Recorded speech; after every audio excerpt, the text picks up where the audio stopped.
It's a great pleasure and honor to have here with us Professor Konstantinos Zovrolis, who is the director of the Center of Computational Science and Technology, CASTORCS, at the Cyprus Institute, also here in Cyprus.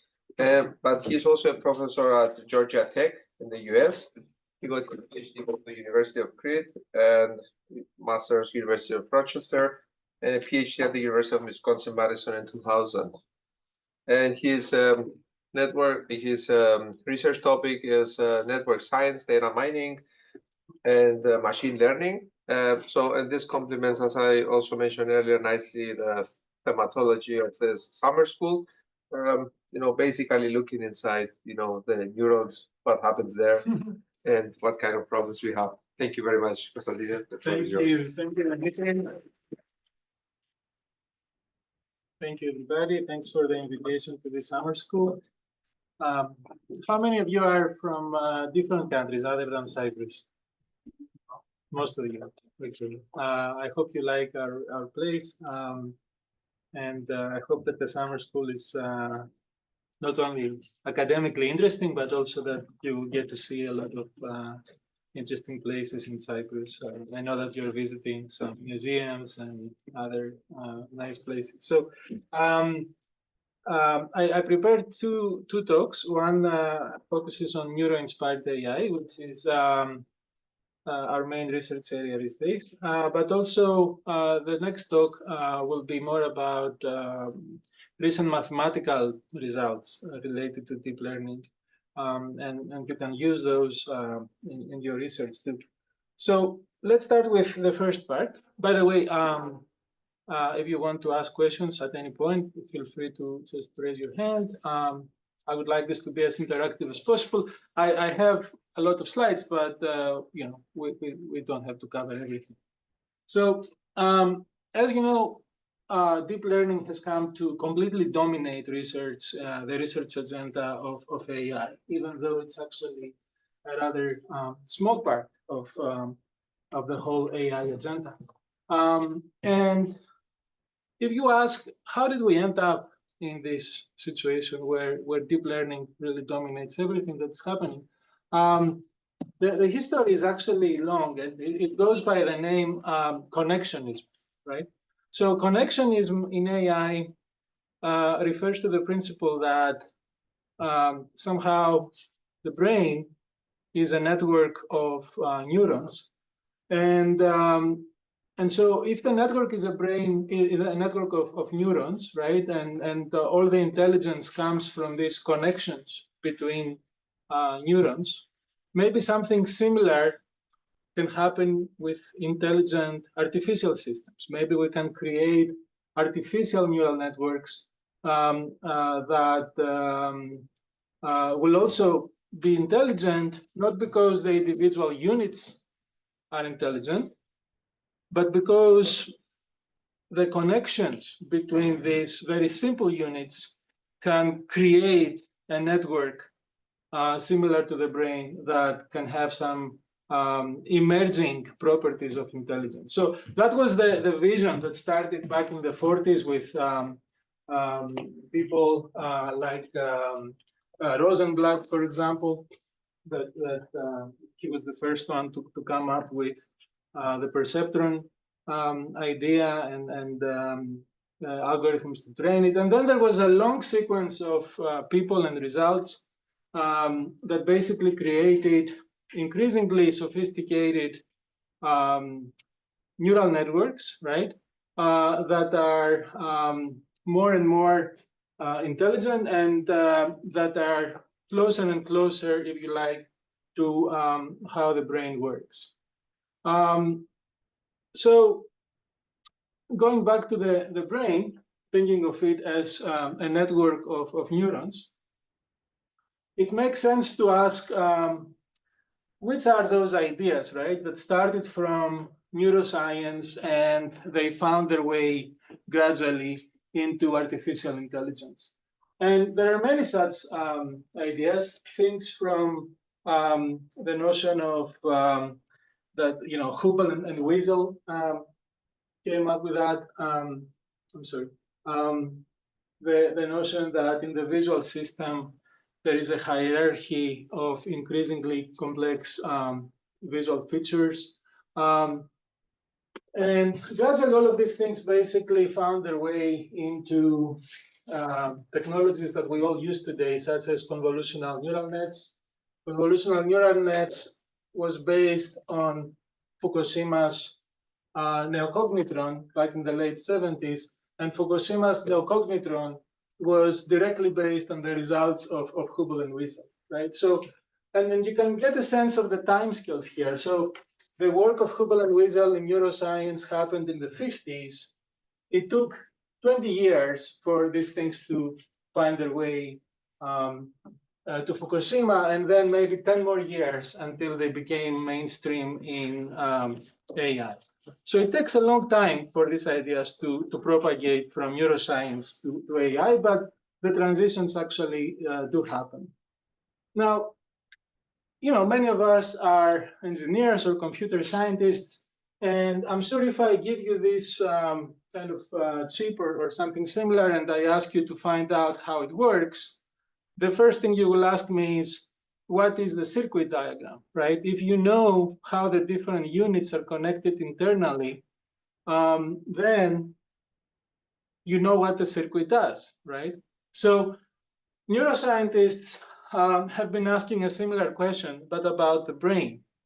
What is the circuit diagram of the brain? How do these neurons, the real neurons, connect to each other? And if we know how they connect to each other, can we actually predict how the brain will behave in different conditions? So for some organisms, this exercise has been successful. For example, there is this microscopic C. elegans worm, which has a brain of about, just 300 neurons or so. And for such microscopic organisms, we do know all the units, all the neurons, and how they're connected, right? So you can then take this, let's call it circuit diagram, and simulate it in different ways and come up with reasonable predictions about how this animal will behave under different stimuli. For more complex organisms like the mouse, we don't have that kind of diagram, but thanks to relatively recent work, maybe 10 years ago, we actually have a matrix. Think of it as a weighted adjacency graph that shows how different brain regions of the mouse are connected, right? And again, if you have this kind of diagram, essentially this adjacency matrix, you can come up with reasonable predictions about what the mouse actually does under different conditions. And I can show you papers of that sort if you are interested. If we move up to the level of the human brain, of course, things get much more complicated. We cannot do any measurements that would be intrusive, of course. So we have to rely on things like MRI scanning, taking essentially different types of pictures of the internal of the brain. But even in that case, we can come up with maps that show how different brain regions are physically connected in terms of the fibers that connect different brain regions. Or you can come up with, if you have things like fMRI, you can have, again, adjacency matrices that show how the activity of one brain region is correlated with the activity of other brain regions. These are functional networks. And then you can also do things like correlating the functional correlations with the structural connections in the brain. So can you tell us more about the adjacency matrices? Yeah, so these adjacency matrices, maybe I can go back to the one about the mouse. So here, essentially, let's say this is an entire big region of the brain called the midbrain. But actually, this is not a single graph of the network. It's actually dozens of smaller nodes, right? Smaller parts of the brain that collectively they form the midbrain, right? So every dot here corresponds to the connection between one small region of the brain, and it shows basically the connections with all other brain regions. And because this is a weighted graph, right? This is why you see the different colors, the intensity of the connection. Intensity in the sense of if you think about how connections happen in the brain, it has to do with how many actions, right? Every neuron has an action, as you know. So how many actions are projecting from one brain region to the other? The more the actions, the stronger the connection. So there are graphs like this that you can use in your analysis of such brain networks. Now, another thing that I want to bring into this picture, so I told you a little bit about neuroscience, but now I want to also tell you about network science, which is the study of graphs, and more particularly of complex systems that can be represented with graphs, right? And so the main question in network science is, how does the structure of a network affect its dynamics, affect its behavior, right? So if we think about the brain as a network, how does the structure of the brain network affect things like, how does the brain think, or how does the brain, can perform tasks such as visual recognition and so on. And the structure, of course, has a great role in the function, because here I'm just showing you visually some networks. One is like just a random network. The other is modular, right? It consists of some, you see them, some clusters of nodes. The other actually has hierarchy in it, right? Hierarchical clustering. And so you can take these different networks and ask, how do they affect, right, different dynamic processes? Like if this was, for example, a brain, right? Which of these networks would actually learn faster, or which of these networks would learn to generalize better, right? So in network science, one subject of knowledge is the so-called adaptive networks or coevolutionary networks. What happens there is that you have two things that basically change at the same time. You have the topology of the network that is changing. The network is not static, the network is dynamic. And also you have a dynamical process that is taking place on the network. For example, the network is actually, if you think about the brain, the network is actually learning something, right? Something new. So these two processes, the dynamic process of learning and the process of changing the underlying network or rewiring the underlying network, they form a feedback loop in adaptive networks. So this is actually a very interesting area of research in network science, and it is directly related with both deep learning and with neuroscience, and I will explain how. In the context of neuroscience, of course, as you know, our brains are highly adaptive, are highly dynamic. They're not a static network, right? Whenever you learn something new, something is actually changing in your synapses.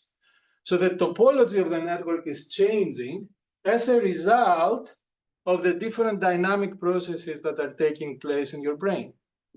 And how these dynamic processes actually work depends on the topology. So the topology depends on the dynamics, and the dynamics depend on the topology. And of course, something similar happens also in artificial neural networks, or we will see how we can make it happen also in artificial neural networks. So yes, please. So I'm not very familiar with neuroscience, but I want to ask if there is one model for our brains that we want to mimic it, like neural network. Right. So there is not only a single model of the brain. It really depends on which scale, right, you are focusing on. There are people that are focusing at the scale of individual neurons, or maybe some people even actually focus on what happens internally in a neuron in different parts of the neuron. Other people focus at the level of circuits of neurons. Other people focus at the level of entire assemblies of neurons or brain regions. It really depends on what you are trying to do, right? In the same way that there is not a single model of the internet, right? That you can think of different models. So I understand what I told you so far may sound kind of very general and high level. That's because this is still the introduction of the talk. But in the next few slides, I will show you a very concrete example so that you can see what I mean, right? But this is my last slide for the general things. I'm trying to tell you here that there is, in my opinion at least, a great opportunity for researchers, for young researchers like you. And the opportunity is if you bring together knowledge from these three different fields, right? On one hand, of course, you have machine learning, especially deep learning. On the other hand, you have neuroscience, and especially what is called network neuroscience, which has to do with, the wiring diagram, the actual network of the brain. And then, of course, there is network science, which, as I said before, it's the study of this network, the dynamic and adaptive network. So if you bring these three things together, I believe that there are some really good, opportunities for new research. Okay. So all of this was rather introductory, but let's now talk about a couple of concrete problems and concrete approaches that just to illustrate the whole thing, right? So the first work I want to present is called NISPA, and it was done with my student Burak Gürbüz. And what we did with Burak was focusing on the problem of continual learning. So let me explain first what continual learning means. Typically you would start with a model, maybe a neural network, and you will train it for a specific task, right? How to recognize numbers. But in many cases, you don't want just to learn a single task, you want to learn a sequence of tasks. And the problem is that if you don't do anything, smart, whenever you are learning a new task, you will forget the previous tasks. This is called catastrophic forgetting. It's very common. So somehow we have to think about mechanisms, algorithms, so that your network can continue learning new, more and more tasks without forgetting the old. Okay, so ideally we would like something like this, right? That I learned task 1, I learned task 2, I learned task 3, but then even if I go at this point and I ask something about task 1, the network still remembers it, right? And I want to be able to do that without having to, every time I learn a new task, I don't want to retrain the network for all the previous tasks, right? That would be very energy efficient and inefficient. So, and also, I wouldn't like to just keep growing my model. Our brains don't get bigger and bigger and bigger every time we're learning a new task, right? We're born with a certain brain, and we pretty much have to spend our whole life with that brain. So ideally, you would like to do something similar. So let me tell you now, for this problem of continual learning, which ideas we picked up from neuroscience, right? And as we will see, they have to do with sparsity, with rewiring, with dynamic connectivity, with selective plasticity, and of course, the fact that the network has a fixed size. So when we look at these circuit diagrams of the brain of different organisms, one thing that we find is that they are always very, very sparse, right? So the brains of at least the real brains are not like fully connected neural networks like the ones that we are used to from machine learning. They're sparse networks. For example, the network of C. elegans has a density of only about 4%. 4% of the connections that could exist actually exist.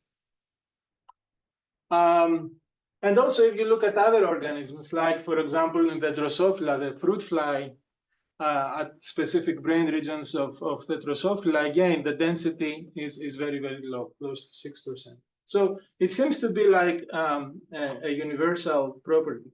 Also in the mammalian brain, including humans, it's interesting what's happening. So the timescales here is, of course, the lifetime of an average human. And what is shown here is essentially the synaptic density, how densely your different neurons are connected with each other. And there is a phase when we're still, toddlers, where our brains actually create a lot of pretty much random connections. But then after the age of basically when you get into adolescence, there is extensive pruning, axonal pruning, right? A lot of those connections that are not used disappear. And then we spend most of our lifetime pretty much with a constant density, which is actually pretty low in terms of, so the network in our heads, right, is pretty sparse actually. So sparsity appears to be a very universal property of brains. Please. When you're calculating all the possible connections that can occur, is this also being accounted for like physical restrictions? Like in our brain, three-dimensionally, we can't have every connection that we can map. Right.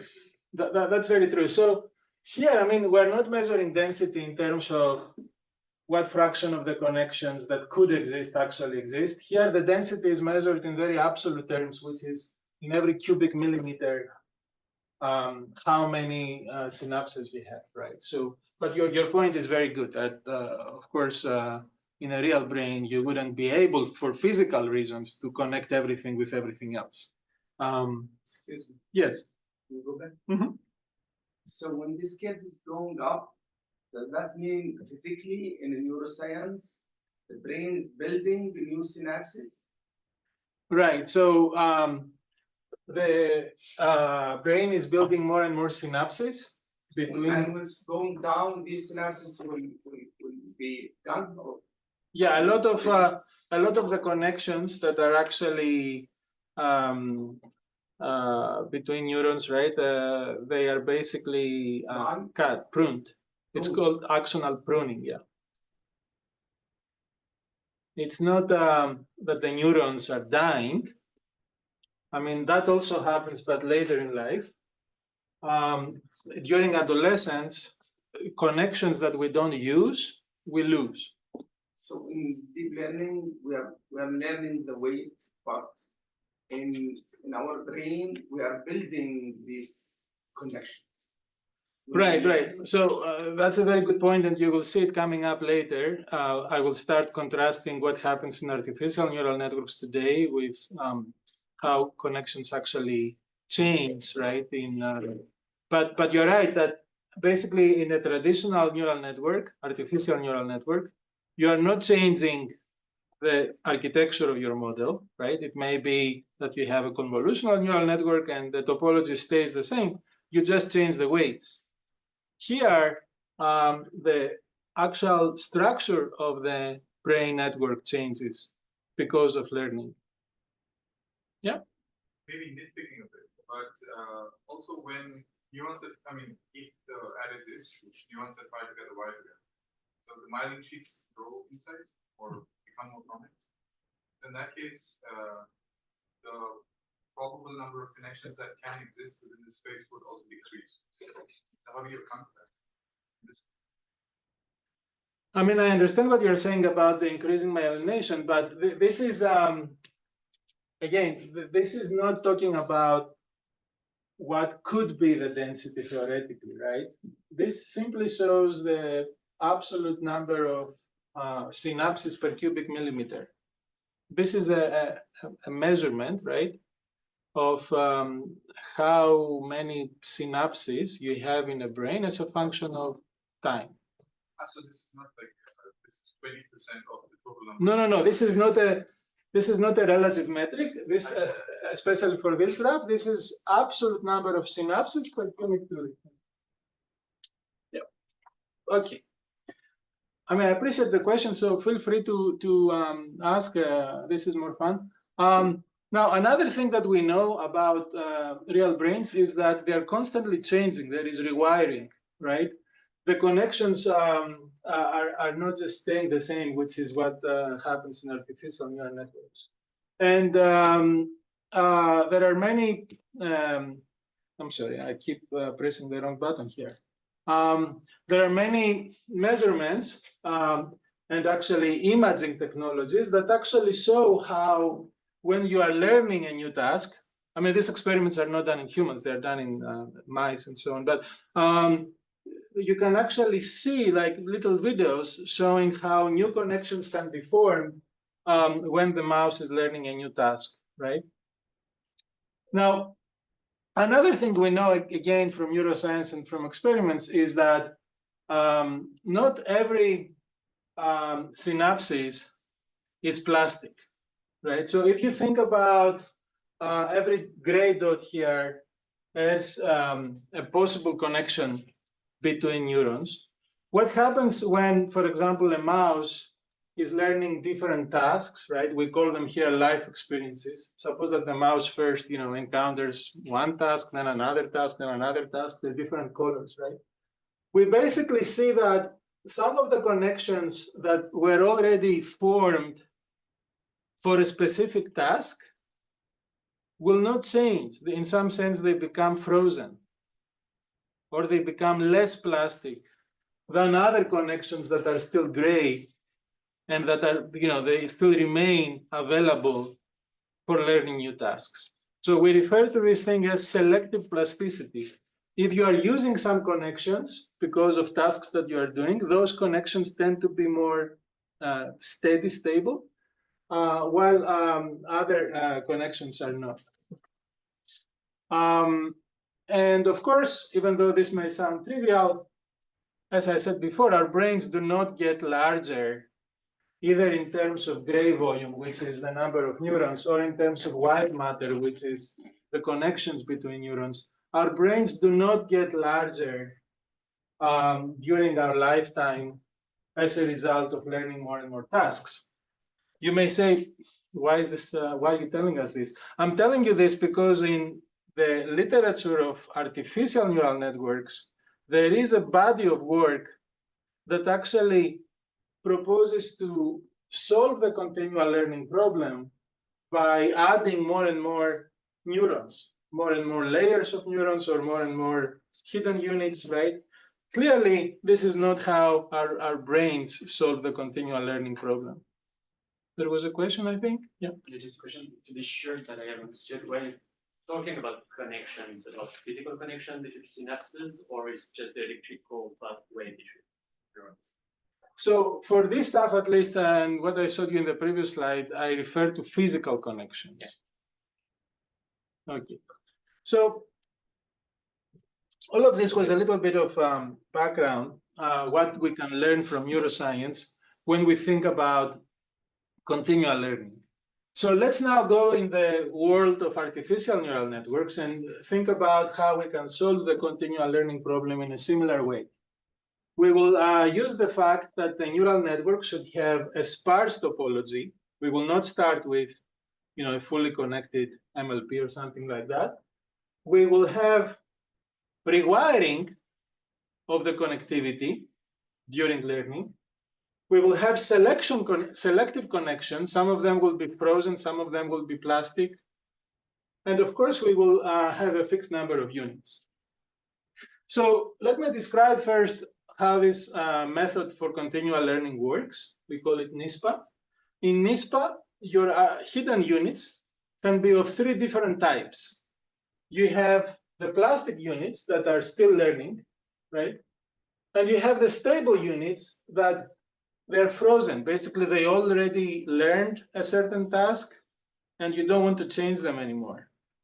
And as we will see, there are some intermediate units called candidate stable units that at least during the learning process, when you are still learning a task, they appear to participate in the learning process. So what is the possible transitions between these units? Everything starts, right? Your brain starts with only plastic units. Everything is available for learning. And when you are learning a task, if a unit is highly active, right, if it is very important for that task, then it transitions to becoming candidate stable unit. But if at some point it stops being highly active while you're still learning that task, it goes back to being plastic. And when you have actually learned that task, anything that is still candidate stable transitions to stable, and then it becomes frozen. Then it will not change it. So imagine that our neural network is just 3 layers. And as you can see, I mean, we already start from a sparse topology. And the idea, first of all, is how do we pick which units we should make candidate stable units? So while you are learning the task, right, I'm giving you some training examples. You do your backpropagation, you know all of these things, right? You can calculate for each unit its average activation level, average across different training examples. And so then you can ask the question, which are the units, right, that are most active in each layer? Or to make it more precise, you can ask the question, what is the minimum set of units in each layer that collectively accounts for, let's say, 90% of the activation, or some percentage tau of activation? So it's easy to solve this optimization problem. And for each layer, then, you find basically those units that are that will become the candidate stable units. These are, again, the units that are most important for the task that you are learning at that point. Now, what happens after you have found these candidate stable units? You have to be careful here with the connectivity, because if you have a connection from a plastic unit to a candidate stable unit, what's the problem in that case? If something changes in the plastic unit, it will also affect the candidate stable unit, right? And in some sense, it will cause catastrophic forgetting here. So you don't like the connections from plastic units to stable units. So you will remove such connections. They are catastrophic in some sense. And on the other hand, the connections, of course, between stable units, they're fine, right? They're part of learning that task. And because you want your network to basically maintain the same density, right? Because if you only remove connections, what will happen? Your network gradually will become empty, right? So for the connections that you are removing, you are also adding new connections. That's the rewiring part. But the new connections can either be from plastic units to plastic units, or they can be from stable units to plastic units, right? That is fine. What is the benefit of having a connection from a stable unit to a plastic unit? You can have, in some sense, what's called forward transfer. Some good representations that you learned for a certain task. Let's say the task was to recognize numbers. Maybe that representation can be useful in some future task that you will learn, right? So these connections help with forward learning. Okay, so you keep doing this thing of basically changing your topology so that you can have connections only from stable units to stable units, or from from stable units to stable units, or from plastic units to plastic units, or from stable units to plastic units. So this is the rewiring that you do. And when you learn a specific task, then you say, okay, now I'm going to freeze that portion, that subgraph of my network that learned that subtask, that task, sorry.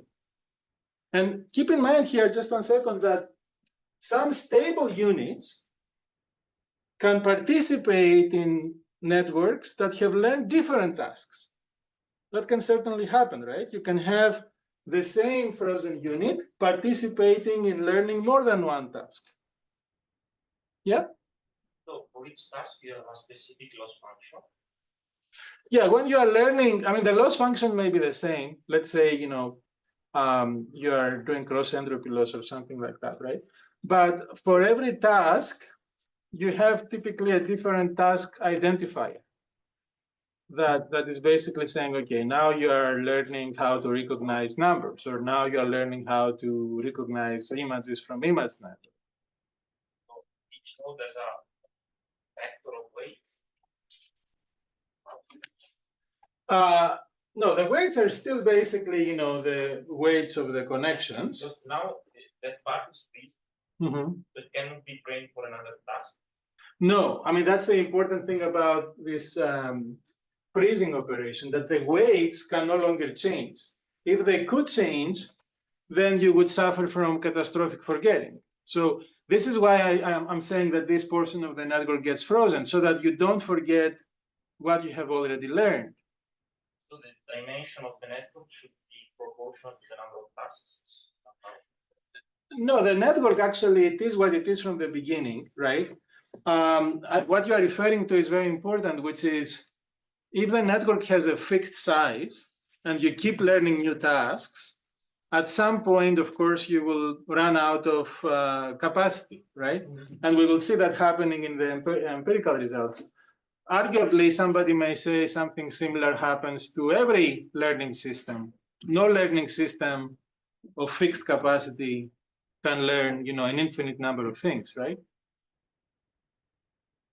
Okay, let's move on. So this kind of just puts everything together. I'm saying that when you are learning a task, let's say task 1, you have these successive phases. Don't think of them as epochs. Think of them as, you know, a number of phases in which you basically, in each phase, you identify the candidate stable units at each layer. You do the rewiring the way I described before, right? Removing some connections, adding some other connections, but always keeping the density the same.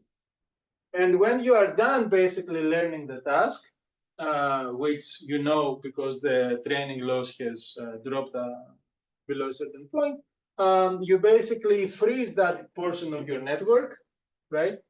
The candidate stable units become stable units. And you are now ready for learning the next task, right? And you can go from task to task without ever forgetting the previous tasks.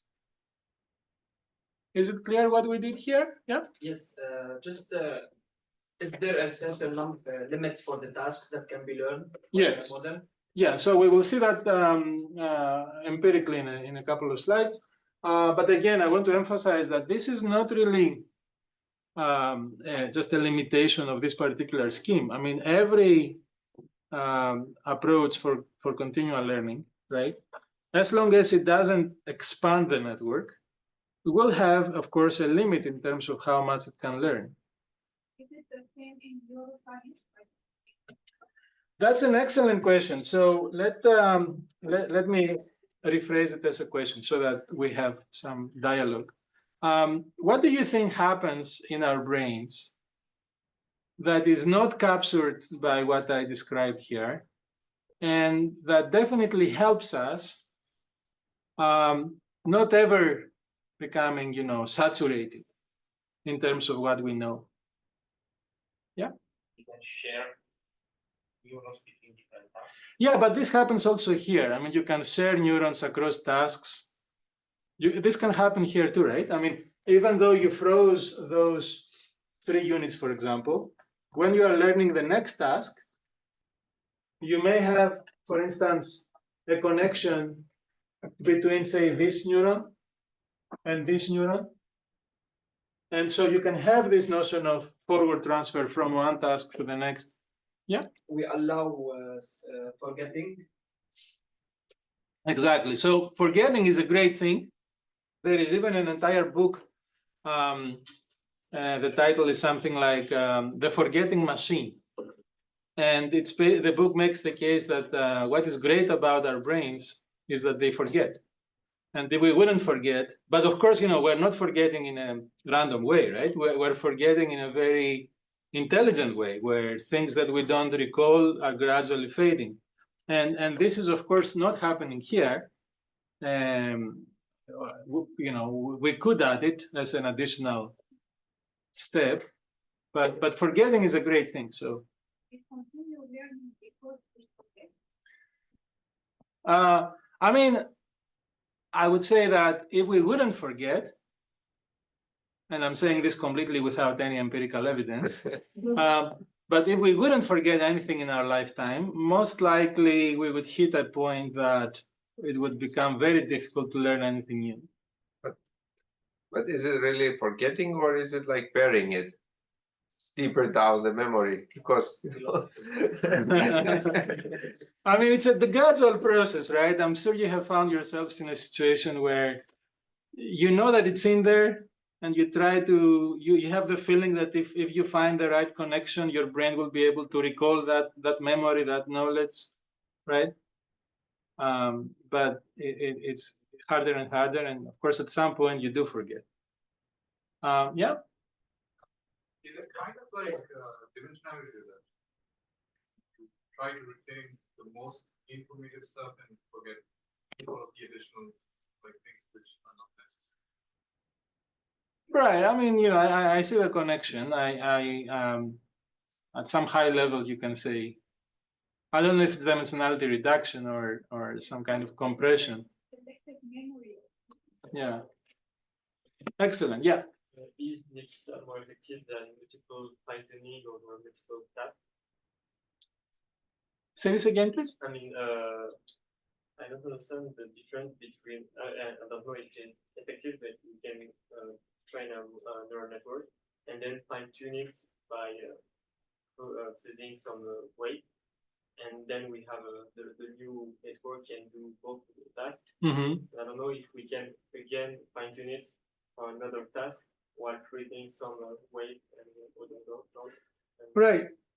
I mean, that's an interesting observation. So you're saying one way to think about this approach is as an iterative fine-tuning process where I keep part of my network frozen and I only allow selective changes, right, which I learned during the fine-tuning process. Yeah, I mean, that's true, even though I think in most fine-tuning architectures, you don't change the architecture of the network. You don't change the connections, right? You only change the weights. Okay. So let's move on. Okay, I have some empirical results that are very typical for continual learning. You know, you are learning gradually different tasks, recognizing different classes of images, and so on. What may be more interesting here, I'm skipping some slides, is that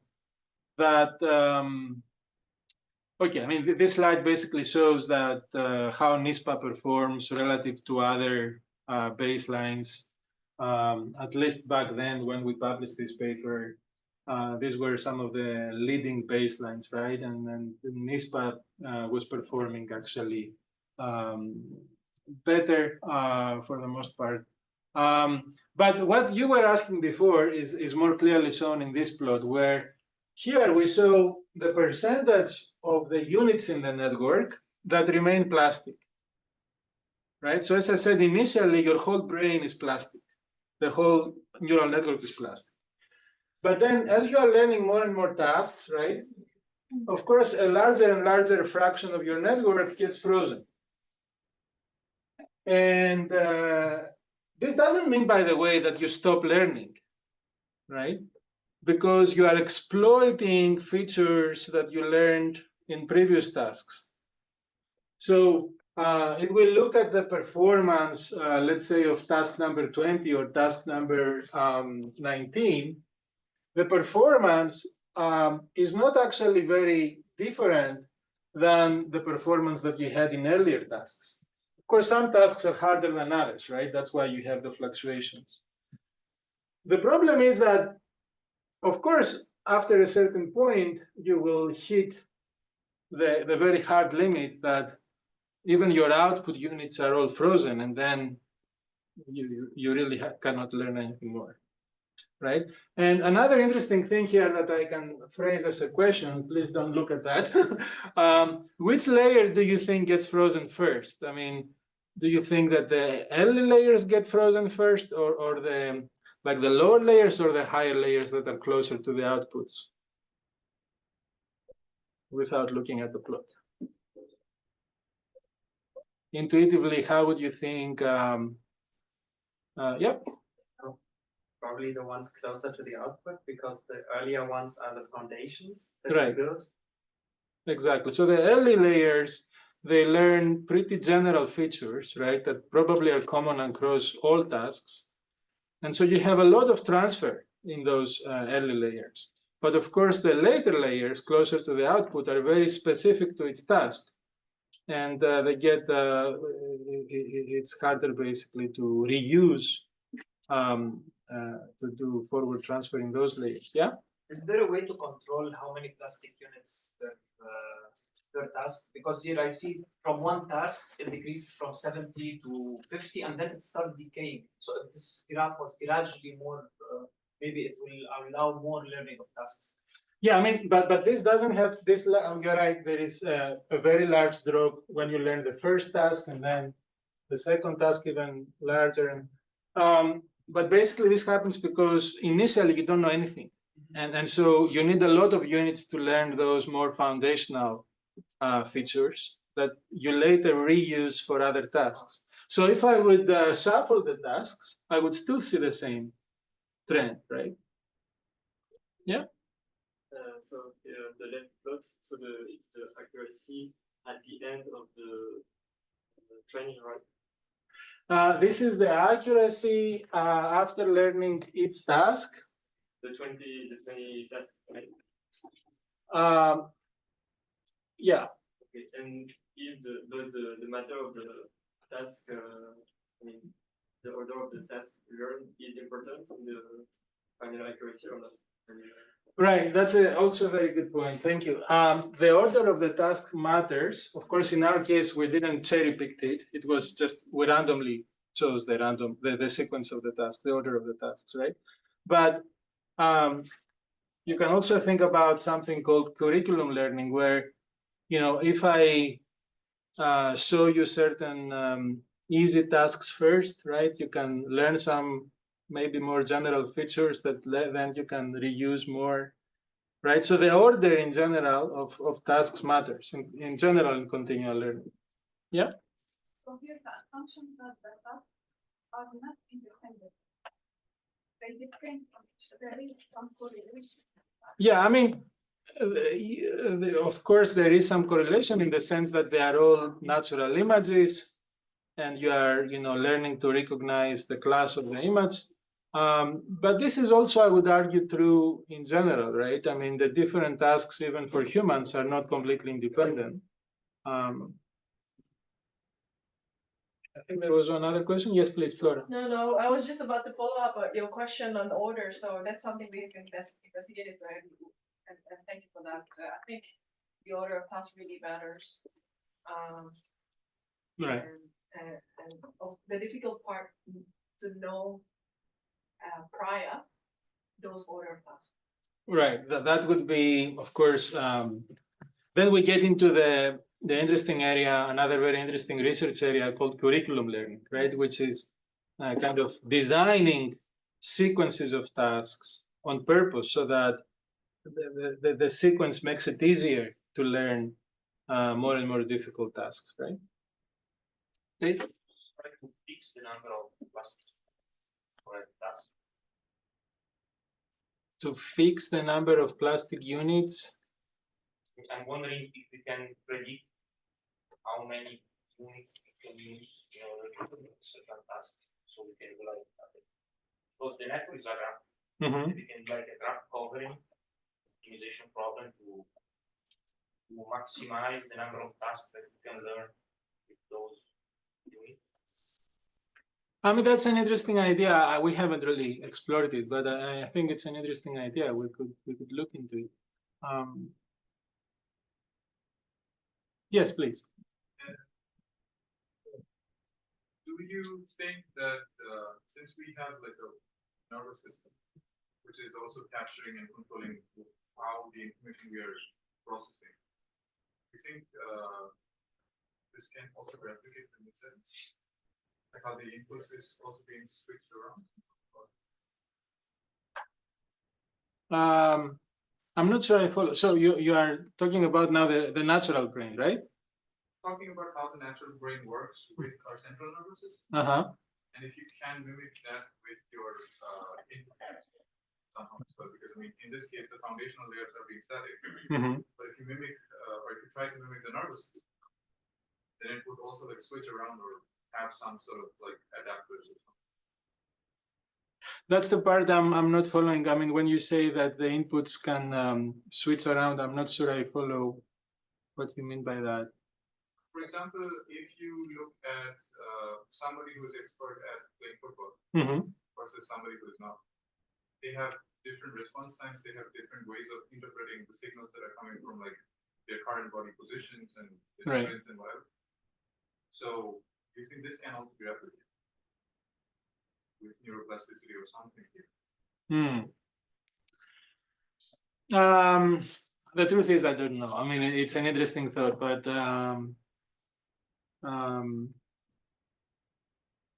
one thing that may be relevant to what you're saying, I don't know exactly, is that in our brains, right, there are also specific brain regions that are learning more general foundational things, right? So we have an area here at the back called V1, which is the primary visual cortex, and it's learning very generic visual features. And it appears that that one matures very early in life, and that it doesn't really change much afterwards, right? It's not as selective as other areas, like we have another area called the inferotemporal cortex and so on, that is learning, keeps learning new concepts, new objects, and so on. Yeah. I think there was another question. In this case, I believe that we talk about one class of tasks, right? You said these are all visual tasks. Yeah.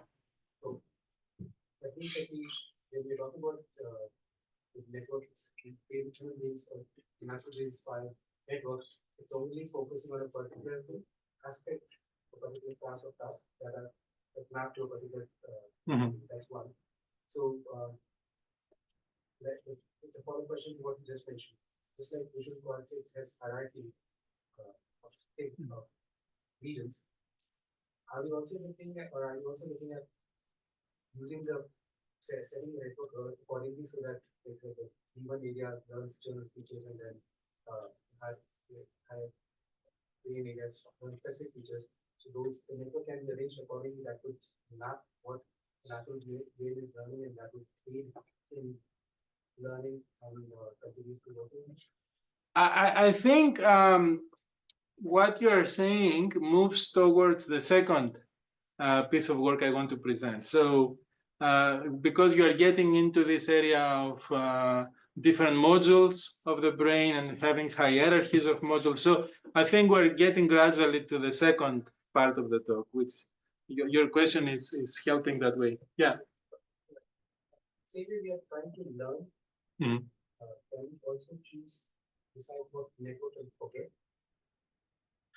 Right. So of course we don't do forgetting here, but if you are asking, can we somehow use some of these mechanics, right, to figure out if you had to, take some of these stable units and move them back to plastic? Essentially, that would mean forgetting. So that's a very interesting question. Let's discuss it a little bit. So imagine that you have done that many times, and you have now a blue portion of your network, right, that has learned 20 different tasks. And I'm asking you, okay, how would you choose which unit to turn back into plastic? Of course, it will, whatever unit you choose will have downstream consequences, right? So based on what we discussed so far, without getting into any optimization problems, where would you choose units to turn back into plastic? Would you choose units that are closer to the bottom of the network or the top? The top, right? They would have less downstream effects, downstream forgetting. And of course, how would you choose, if you had to choose, say, from the top layer, right? How would you choose say, one unit versus another. Again, imagine that your network is functional, so it operates, right? It receives inputs, it classifies them, and so on. It's not a static network. Maybe you would use things like activations to figure out which of these units actually are more active in whatever inference the network is doing at that point. Yeah. That was actually my question Mhm. with activation. So with activation here, I mean, are you using activation to measure the unit or the plasticity of the connections? So we're using activations to basically figure out, while we're learning a specific task, right? We're measuring the average activation of a unit across all the examples of that task, right? So imagine that I'm learning a task and I keep, using different batches of inputs, right? And for every batch, I have like some average activation of this unit. I'm asking the question, if the total activation in this layer during that time period of training was X, what is the minimum subset of units that would collectively account for, say, 90% of X? Okay. Right, and I think I have a next slide which I skipped initially, which basically it makes the point, which is rather well known, that if you those units that have the highest activation are more important for learning. If you remove a unit that has a very strong activation while you are learning a task, removing that unit will have a larger impact, negative impact on the performance of the network. When you decide to forget, activation is not enough for current tasks. You have to have like a memory for also all the previous tasks, the activation for all the previous tasks. Otherwise, you will mess up because you forget a unit that's critical for one of the previous tasks, for example. Oh, you're referring to our previous discussion we had about how would you forget? Okay, imagine that I give you this network. I say to you, it already knows 20 tasks, and you start using it in your business, right? Your basically, how will you know if some of these units are not really that important? I mean, you will see that that unit is not really active in practice. For the given mix of tasks that you are using in practice, you don't really need that unit very much. It has very low activation. So that's what I was trying to explain earlier. If you had to choose how to forget, even though we're not doing it here, right? All right, so let's see how we do in terms of time. I pretty much covered the first part, which has to do with NISPA and continual learning. It was a piece of work that,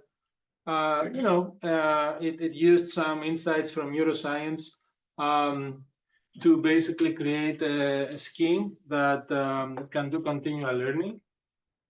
Now, the second thing I want to tell you is called neural sculpting. Is a paper we had at NeurIPS a couple of years ago with my student Reyes, and also with a colleague here from Cyprus, Loizos Mihail. And let me explain where this is coming from. So again, if we look at natural tasks, what we see basically quite often is that a lot of the tasks that we do, both in nature and in technology, can actually be described as hierarchically modular. Hierarchically modular. What does that mean? You basically have some tasks, right, that they do not really depend on all of your inputs. They depend only on a subset of your inputs. For example, if we're talking about, the visual the modules of your brain that have to do with visual recognition or visual processing, they only depend on inputs that come from your eyes, of course, right? They don't depend on all the inputs in your brain. So you have this notion of modularity. And additionally, these modules, like for example, if we focus on this module, it can be reused, right, hierarchically in higher level modules. So for example, if you have learned something here, a certain way to, let's say, combine, visual inputs with auditory inputs, if you have learned something here, a certain function of these inputs, you can reuse it, right, in higher level modules. So this may sound very abstract, but it's something that we see, again, across nature, across technology. It's a very common way of building complex systems, right? If you would design a complex system without using modularity, modules, and without using hierarchy, it would very quickly become impossible, basically, right? Because you would have all the inputs affecting all the outputs. You would have to design it monolithically, right? It doesn't work in practice. Yeah. How they are represented? Are they written tasks or okay, you represent them in this hierarchy, but how they are represented in text, in images? Yeah, I mean, right now I'm speaking a little bit abstractly, and I want you to think, for instance, of this picture here. Think of it very simply as a logical circuit where these are, gates, right? AND gates, OR gates. So I'm speaking at a very abstract level here. Later, some of these things will become a bit more concrete, right?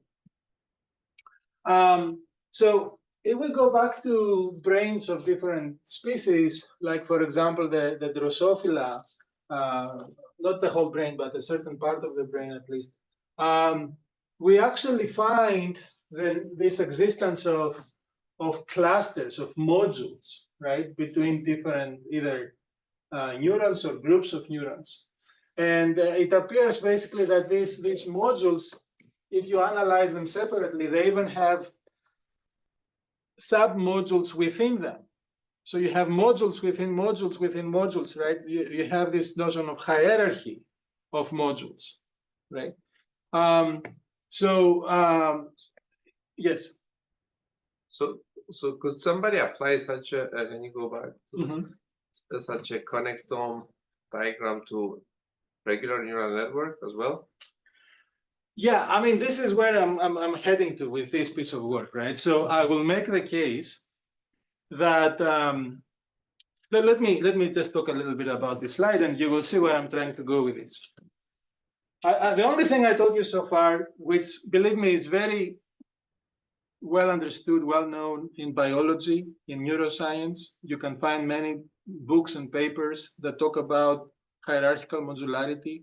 People that study the theory of evolution, they have basically written some very interesting papers that show that when a system has these properties of hierarchical modularity, they evolve faster.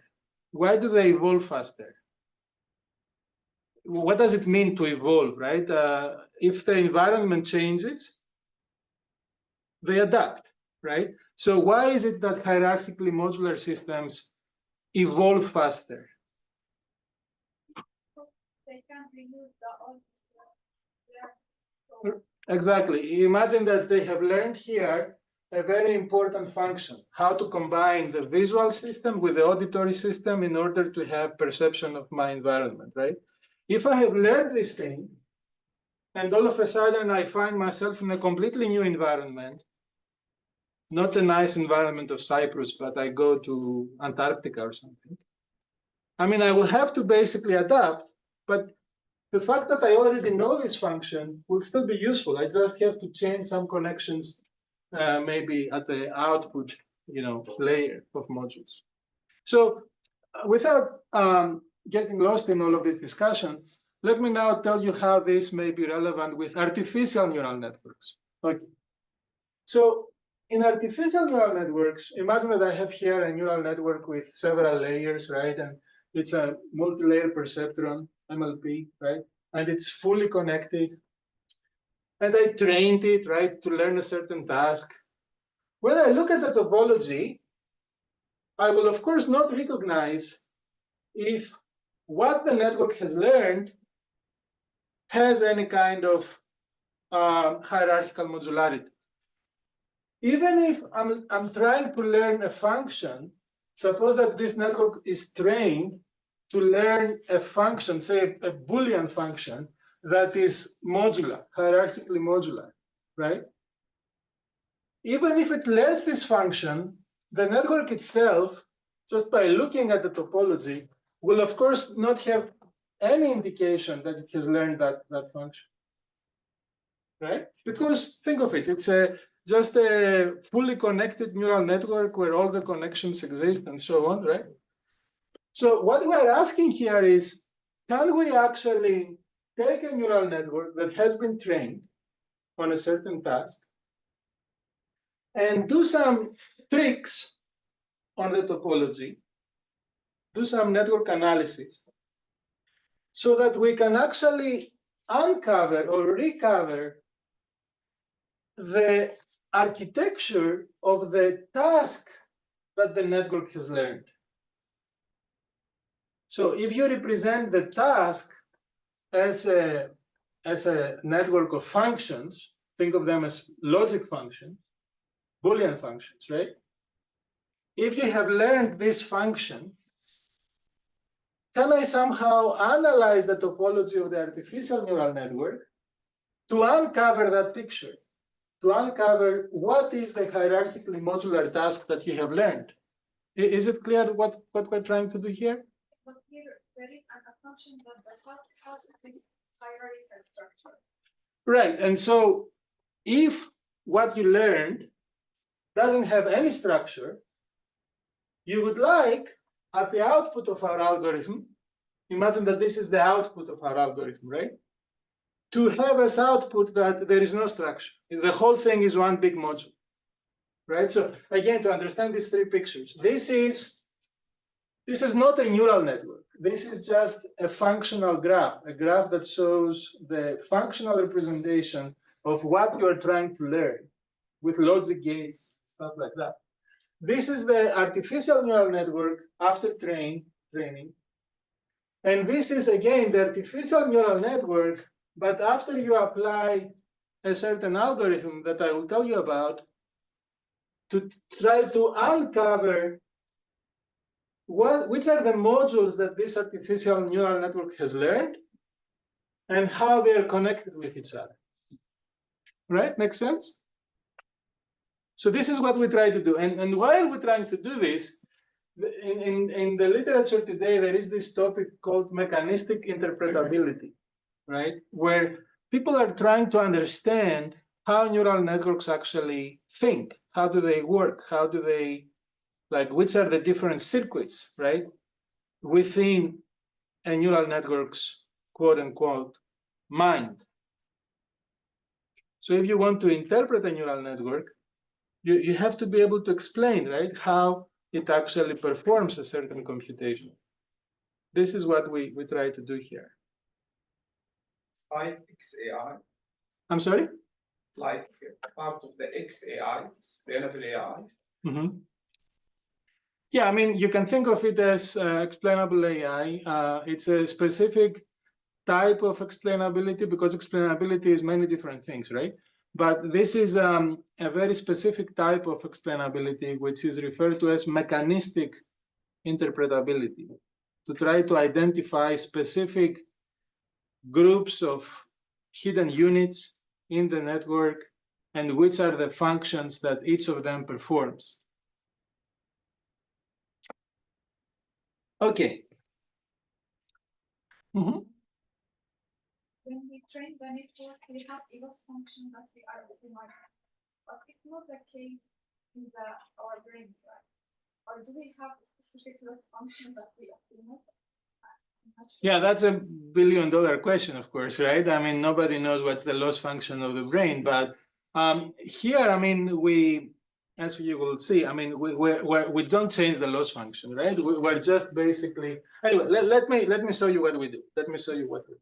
And I may need to to skip some of these things because of time constraints. So let me just say that there is some prior work in this problem, but the papers that were written earlier either assume that you somehow already know which are these modules, and they try to like map the modules that we assume already exist, right? They try to map them into specific neurons or layers. We're not making that assumption. We assume that we don't know anything about the picture at the left. All right, so, and I was saying before that there are two important properties here, that a module, right? A module, first of all, only depends on a selected set of inputs. It doesn't depend on all the inputs. And second, that modules are reused, right? They are not used only once, they are reused multiple times. So what I'm trying to say here is that our method, the method that I will present you in a few minutes, depends on these two assumptions. We're assuming that there are modules that have this property of input separability, right? Modules that only depend on a subset of inputs, not all the inputs. And the second property that we assume exists is that the modules are not just there to, be used once, but they are reused multiple times. And as we will see, how good our method is, how well it is performing, depends on how much reusability you have and how much input separability you have. All right, so this is kind of the flow chart in some sense of what we try to do. We will start with a neural network that has been trained on a certain task. We don't know that organization of the task. And then we will basically apply a pruning mechanism. Pruning means you are removing kind of insignificant connections and insignificant units. So we will be removing quite a bit from the network. Gradually, the network will become sparse, while still it knows how to perform the task. Then after we have a sparse network, the sparsest we can get, while still learning the task, we will basically apply some algorithms from network science. You may have heard about community detection, right, or clustering of nodes. So we will apply this kind of algorithms to identify clusters of units, clusters of hidden units. That what defines a cluster here? A cluster here is defined by the fact that all of these 4 units, they essentially share the same output connections, right? Or mostly the same output connections. So this is what defines the different clusters that you see in each layer. And then in a subsequent step, we identify clusters at different layers, at successive layers, that basically belong to the same module. How do we determine if they belong to the same module? If basically all the outputs of this cluster become inputs to this cluster, and all the inputs of this cluster come from outputs of this cluster, the 2 clusters are essentially part of the same module, the same building block. So I'm just giving you the intuition here without getting into the details of how the algorithm works, right? So we start with a trained network, we do pruning to find the smallest possible network that can still perform, that can still learn the task. Then after we have that sparsest possible network, we apply this clustering technique to identify groups of hidden units at each layer that have essentially the same output connections. And then after we have these clusters, we do the merging across successive layers if and only if successive clusters basically feed into each other. And so we end up with a partition of the network, of the neural network. And then we are ready to say basically that, look, this neural network has learned to perform this task with 1, 2, 3, 4, 5 modules, and the modules are connected in this manner. So we can go and check if the modules that we found actually correspond to the modules that describe the task itself. That's how we can evaluate, right? If our method works, yeah? Who defined this module? I'm sorry? Who defined this module? So the identification of these modules resulted from the algorithm that I described here at a high level using network analysis methods. I know that first module. Oh, That you are comparing with, that is your ground truth, right, exactly. This is the ground truth, and we can basically define it, we can design it on our own to control how much reusability it will have or how much input separability. Let me show you a plot. I will skip many different things.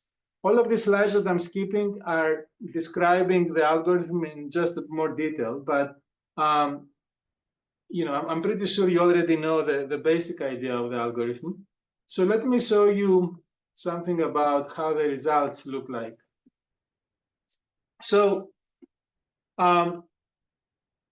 here I'm trying to make the case that if you have tasks or functions, right, that have increasing separability, that our algorithm basically performs better and better, right? So to explain this plot, what you see at the bottom is the success rate of the algorithm. Think of it as here you are 100% successful in discovering the ground truth. And if you are, you know, repeating the same experiment multiple times, right, you can calculate a success rate. So how often do you manage to uncover the correct functional organization? Okay. Now, at the very top, you don't see neural networks, you see functions. These are all logical functions. And here you have, in some sense, the simplest case, where in this function, you have complete separability, right? This left part depends only on these 4 inputs, while the right part depends only on these 4 other inputs. It's complete separability.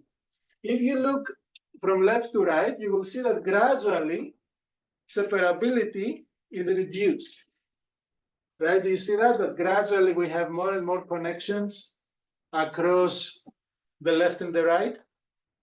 And of course here, separability is completely gone, right? Because both of these modules depend on all of the inputs.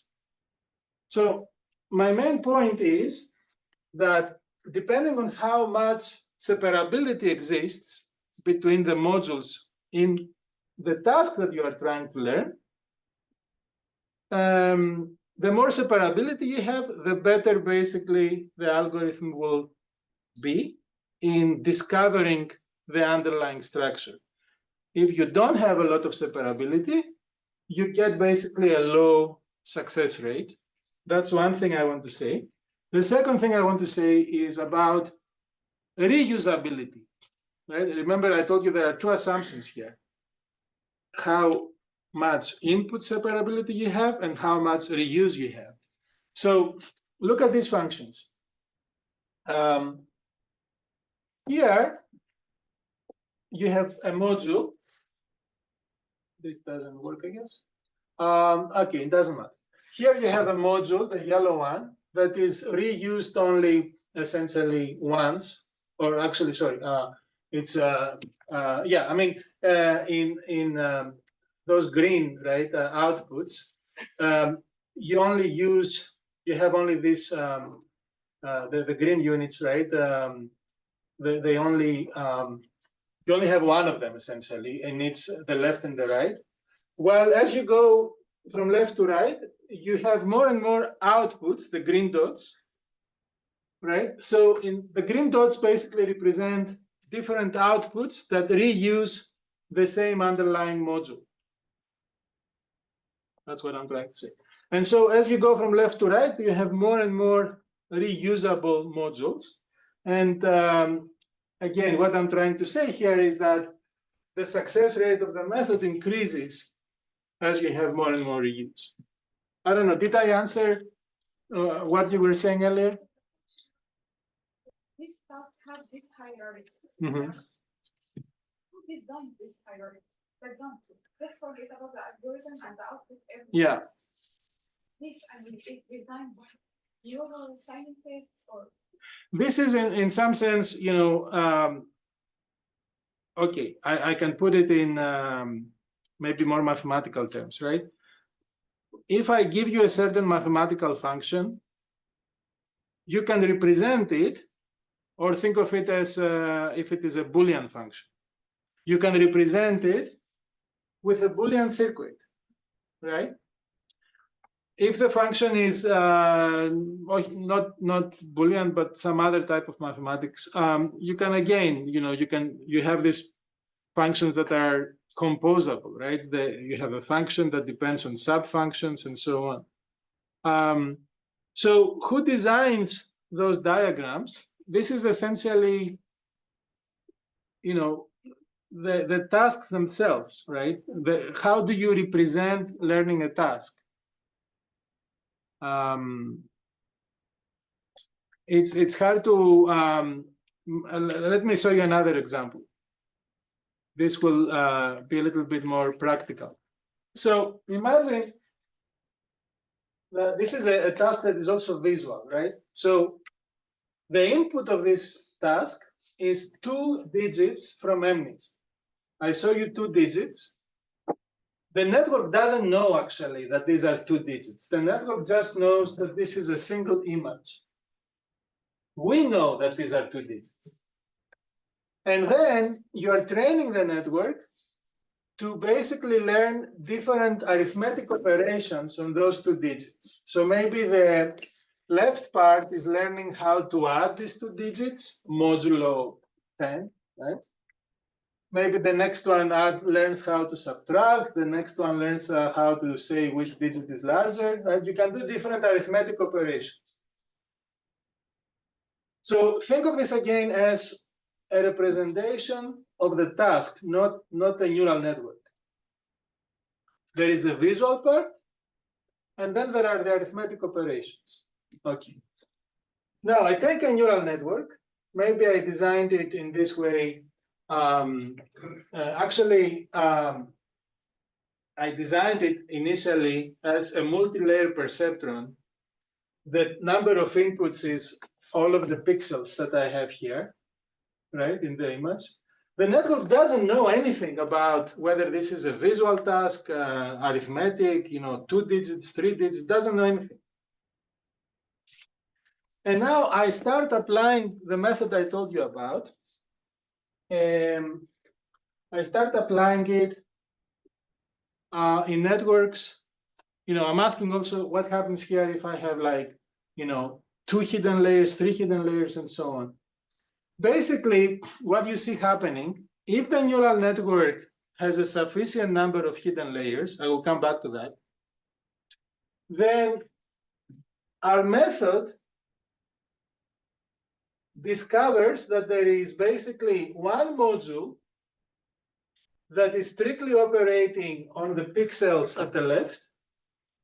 There is another module that is strictly operating at the pixels at the right. This is what happens at the first 2 hidden layers. Then it appears that there is in a third hidden layer emerging, right? So we don't know exactly what happens here. We just know that the left part is operating only at half of the pixels, the other half on the other half of the pixels, and then they merge. And then we see the, again, emergence of 3 different modules in the neural network that probably correspond to the 3 different arithmetic operations that you are learning to perform.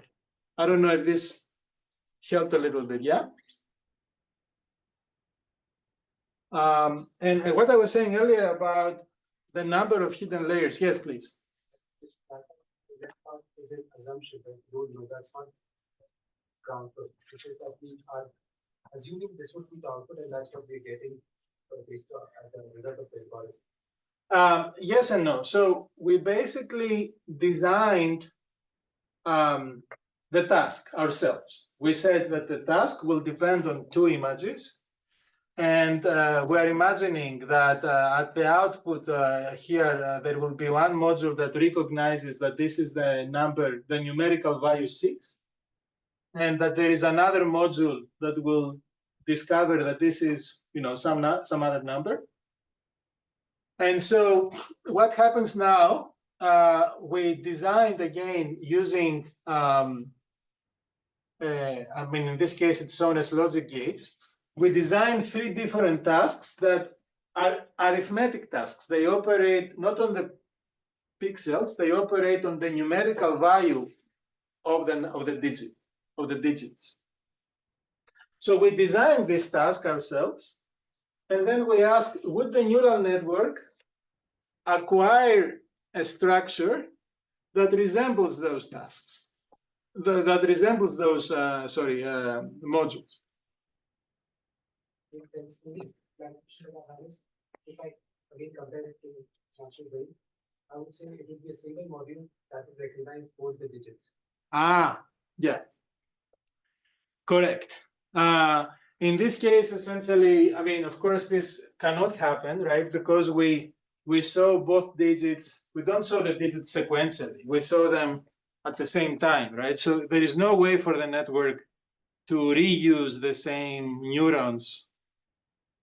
If it was a recurrent neural network, it would be able to do that, what you say, but this is not a recurrent neural network. So the only way it has to recognize that there are 2 different digits is by having different groups of neurons that recognize the digits.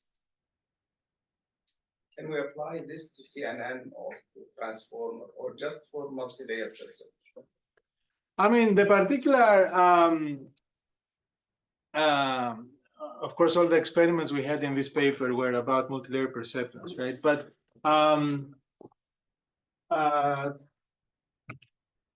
given that transformers use quite a bit of MLPs, maybe there is a way to apply it for transformers. For CNNs, it would be harder, of course, right? But I wouldn't say that it's impossible. Anyway, let me start wrapping up because we are approaching the end of the first talk, at least. Again, why did we do all of this thing, right? We did it in the context of mechanistic interpretability, trying to understand what neural networks actually learn when they perform a task.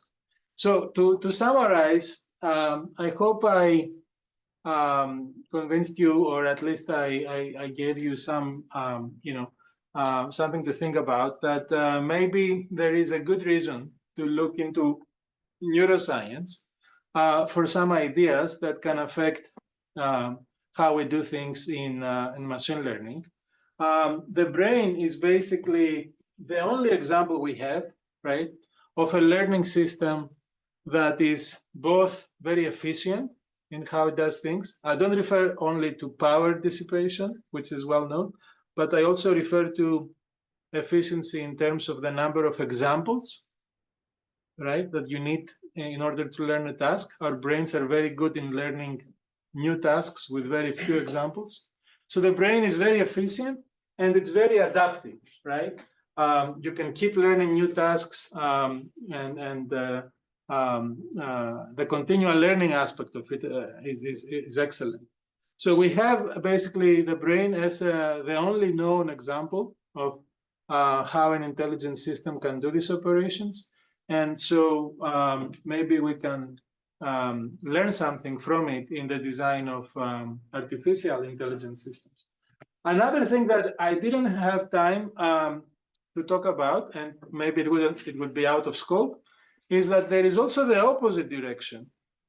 People in neuroscience, they are using artificial neural networks as models of how the brain performs certain tasks, right? So there is also value in understanding the brain by using things like, transformers and CNNs and so on. I can tell you more about that line of work if you want afterwards.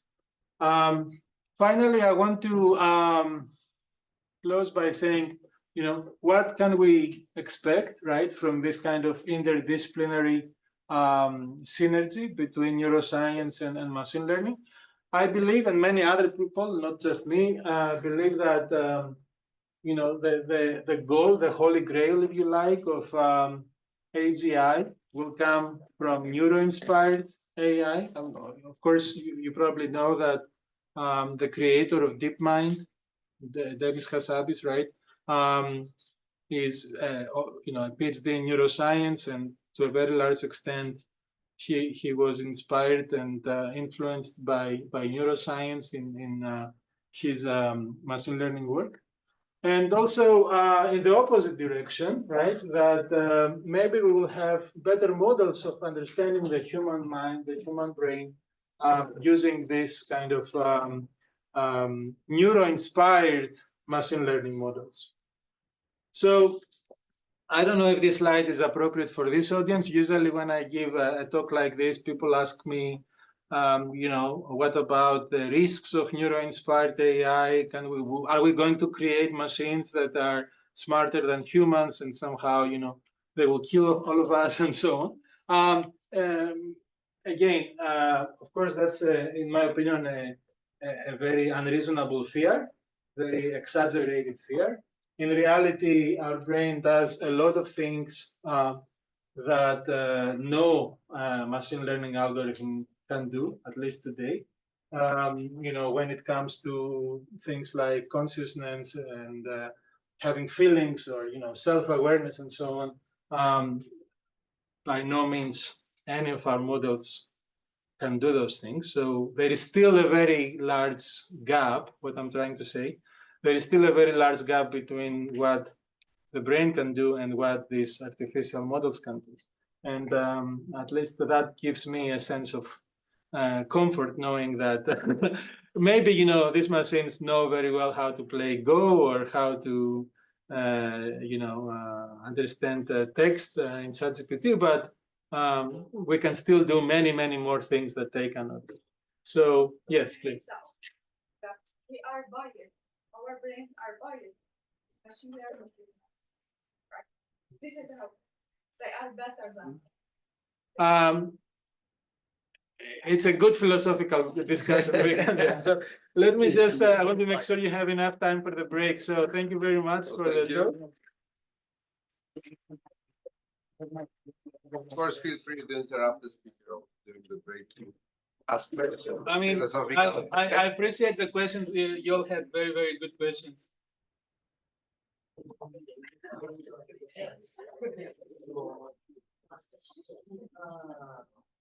So let me take a short break. Yes. Yeah. The recording, right? Yes.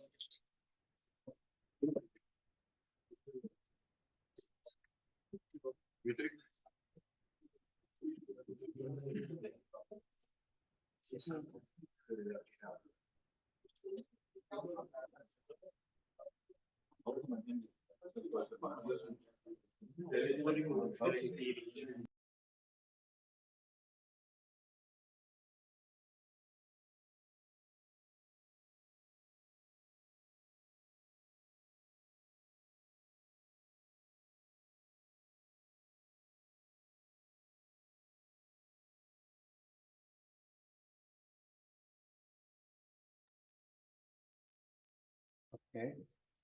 So we are ready for the second part. And the recording started? The recording has already started, Okay. yes. Excellent. And you have your chance. Yes, thank you. Okay, hopefully you are not very tired by now. In this second part, I want to basically cover a number of recent results about the mathematics of deep learning. And given that I don't know your background, I don't know if you are interested in the math of deep learning, so I will keep it at a high level. I want to make sure that you know about what kind of results exist out there. And if you need them, you can, at least after this talk, you will know that they exist. You can go and pick them up essentially from the literature. So you may have.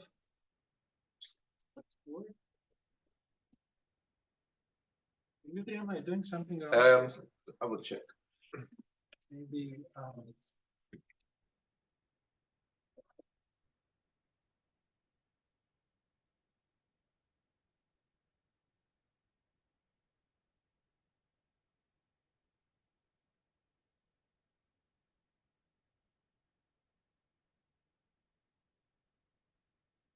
Okay, excellent. So you may have heard about, people have been saying that deep learning doesn't have any math, right? That it's all heuristics. There is no theory behind it. That's kind of the conventional wisdom. At least some people say things like that. You may have heard about Gary Marcus. He's a famous cognitive scientist and a very strong critic of deep learning, right? And he's one of the people that has been saying things like our current mathematical understanding is inadequate at best. Right? So there are several such claims, and I want to basically make the case that in the last few years, actually, several interesting and deep results have been published about deep learning, and we should no longer say that there is no theory behind it. It's just that it always takes a few years before something moves from engineering to more rigorous science.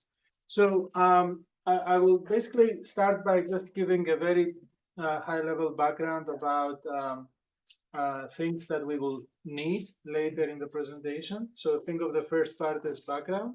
And then I want to talk to you about 5 different results. One has to do with the question of generalization. Do neural networks overfit? Right? That's the high-level question. The second is, okay, we're using things like stochastic gradient descent. Why does it work, given that the underlying loss landscape is highly not convex? We use neural networks that, they are very wide and deep. What is the role of the width and the depth, right? What is controlled by width and depth in neural networks? When would you want to use a deep neural network as opposed to a shallow but very wide neural network? Then there is a very interesting approach, right, for modeling neural networks and analyzing them called the neural tangent kernel. So I just want you to know what this thing is, and I will show you how actually we have used it in a recent paper just as an application. And also I will tell you about another kernel called the path kernel, if we have time, and how, again, we have used it recently in a paper that does pruning of neural networks at initialization. So these are some of the things we will talk about. So let's look at machine learning from a very high level view, right? This is not only about neural networks, this is about any machine learning model. So what is the anatomy of any machine learning model? Well, of course, you have a learning algorithm, right? But before we get into the learning algorithm, let's try to understand what we're doing here. We basically want to learn some unknown function, right? Some function that takes you basically from the input x to the output y plus noise. So there is this underlying ground truth function, target function. We're basically collecting our inputs, the inputs that we will use for our training. So these are the inputs that we sample from this unknown input distribution. And for the training data set, for every value of x, right, we also have the value of y. I'm assuming here that we are doing supervised learning. So in supervised learning, for every x, you also have the corresponding y. And so you have your training data, all right? We know how they came up to be. And now, depending on which model you use, for example, if you use a neural network, that gives you a set of hypotheses, right? I mean, a specific neural network, say with 2 hidden layers and 10 units at each layer, blah, blah, blah, it can give you a set of possible hypotheses, a set of possible functions that it can capture. So the hypothesis set has to do with the model that we use. And of course, there is a loss function. There is a loss function that will determine how we will manage to adjust our hypothesis based on the training data set. There is a learning algorithm, for example, stochastic gradient descent, right? That using the loss function, using the training data, using the hypothesis set, it will come up with a specific hypothesis, a specific model that will approximate, hopefully, right, the target function. So this is at a very high level what we do in machine learning. Of course, we can have different loss functions, we can have different learning algorithms, but pretty much everything that we do can be captured by this picture. And just to give you a very concrete and very simple example, suppose that you do linear regression. If you just do linear regression, then this hypothesis set, right, the set of possible hypotheses that you can capture is just given by the first equation, right? A linear regression equation with 2 parameters. The loss function, it can be something very simple. If I have m training examples, right? What's the mean square error between the correct value and the output of my model for a given input? And of course, my algorithm, my learning algorithm, in that case, may be just a minimization of this loss function, which in the case of linear regression, I can actually do it analytically, right? I don't have to do it numerically. So in the case of neural networks, first of all, we have units. And the units, as you know very well, are basically just doing a weighted sum of the inputs. So you have the inputs x1 through xn. You have some weights for each input. There is also a bias term. You are adding all of these things, and then you pass the result through a non-linearity, this function f, right? Which is the whole magic here. Because if you don't have non-linearity, the neural network would not do anything interesting. It would just be a linear function. But because of that non-linearity, very interesting things happen. And the non-linearity can be of many different types. In the last few years, we have been using mostly ReLUs, but there are also other non-linear functions that people use. And of course, just a single hidden unit doesn't do much. And so people are creating these architectures of neural networks, these architectures of many layers and many units in each layer. But even that, you can represent it mathematically. You can basically say my inputs are x, right, the vector x. And then I have a matrix of weights for the first layer. The nonlinearity here shown as sigma, it may be a sigmoid function. Then I have the weights for the next layer, the weights for the next layer. So eventually I can represent mathematically the whole network through a sequence of weight matrices, right? One for each layer. Okay, and there are many different loss functions that people use. You may have used yourself, the mean square error or the cross entropy loss. For our purposes, it doesn't really matter which of these functions you use. And the interesting thing about these neural networks is, even though we would like the loss, right, landscape to be something very smooth and nice, ideally convex. If it was convex, right, we would be able to solve the problem using very powerful optimization techniques that we know for decades.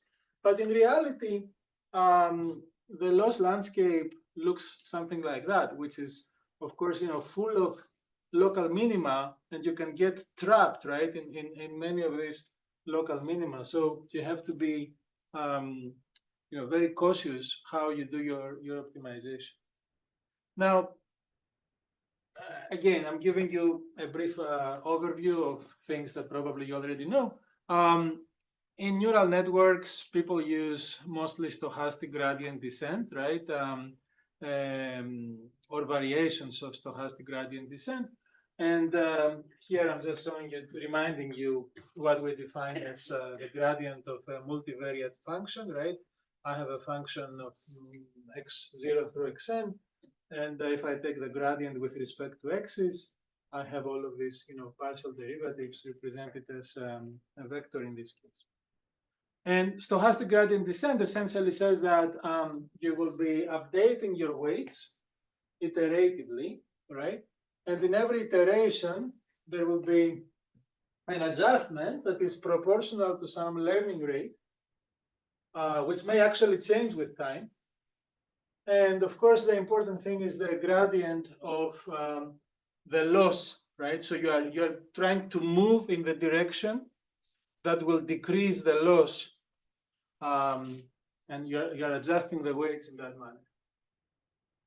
And empirically, people have been, waving their hands for many years that if you do this stochastic gradient descent, and if you are lucky, you will end up in the minimum, not in some local minimum. But again, I mean, this was mostly a claim. Another thing that, of course, you know from your statistics 101 kind of thing, is that when you are trying basically to learn a model, there are two different things, right? There is the training error and the test error. The training error is how good your model is in essentially learning the training data. You have the training data, so you can have a model that if it has enough parameters, it can learn the training data very, very well. But I'm sure you have already heard that if you have too many parameters in your model, then you will start overfitting. What does that mean, overfitting? That when you use your model to actually model data outside your training data set, your test error can actually start increasing if you have too many parameters. And at least when I was a student, I remember seeing pictures like this, where it's basically saying, the case of underfitting, a good fit, and an overfitting, right? With underfitting, if this is your data, right, your training data, with underfitting, your model doesn't have enough parameters. So maybe it's just a straight line, just two parameters, right? You cannot really model the data very well. With overfitting, the idea is that you have so many parameters, your model maybe memorizes the data, basically learns the training data very well, but it doesn't know how to extrapolate outside the training data. And we were told when we were kids, right, that there is something in the middle, which is not overfitting, not underfitting. It's just the right size, the right model size. I will challenge this view in the next few slides. Let me skip that part. So yeah, I was basically saying that what we learn at school is that there is, in general, if the model complexity, think of it as the number of parameters that your model has, right? Roughly speaking, if your model complexity is too low, then both the training, which is the green curve, both the training error will be high and the test error will be high, the red curves. But if you have a model with too many parameters, your training loss, your training error rate can go down, but your test error rate will start going up, right? So that's the overfitting regime. Have you seen this kind of plots before? Yeah. Now, okay, so everything I said so far was a very, very compressed, condensed overview of general things from machine learning. So let me now tell you a little bit about, yes, please. Here you set the number of parameters. As it increases, it leads more to overfitting, but it is the model complexity is not directly only related to number of parameters. Am I right? Very, very true. Of course, you cannot compare model complexity only based on number of parameters if you are comparing two different architectures, right? Suppose, yeah. But roughly speaking, if I have the same architecture, model complexity and model number of parameters, they're very highly correlated. And basically what I'm trying to say here is that, remember the very first slide I showed you where I said that there is a space of hypotheses that your model provides. So the idea is the more parameters your model has, the more rich the set of hypotheses that it can capture, right? Yeah. In the case of the LLM, how do we know that the model is overfitting or not? So in general, I mean, this is a different topic, of course, LLMs and so on. But even in that case,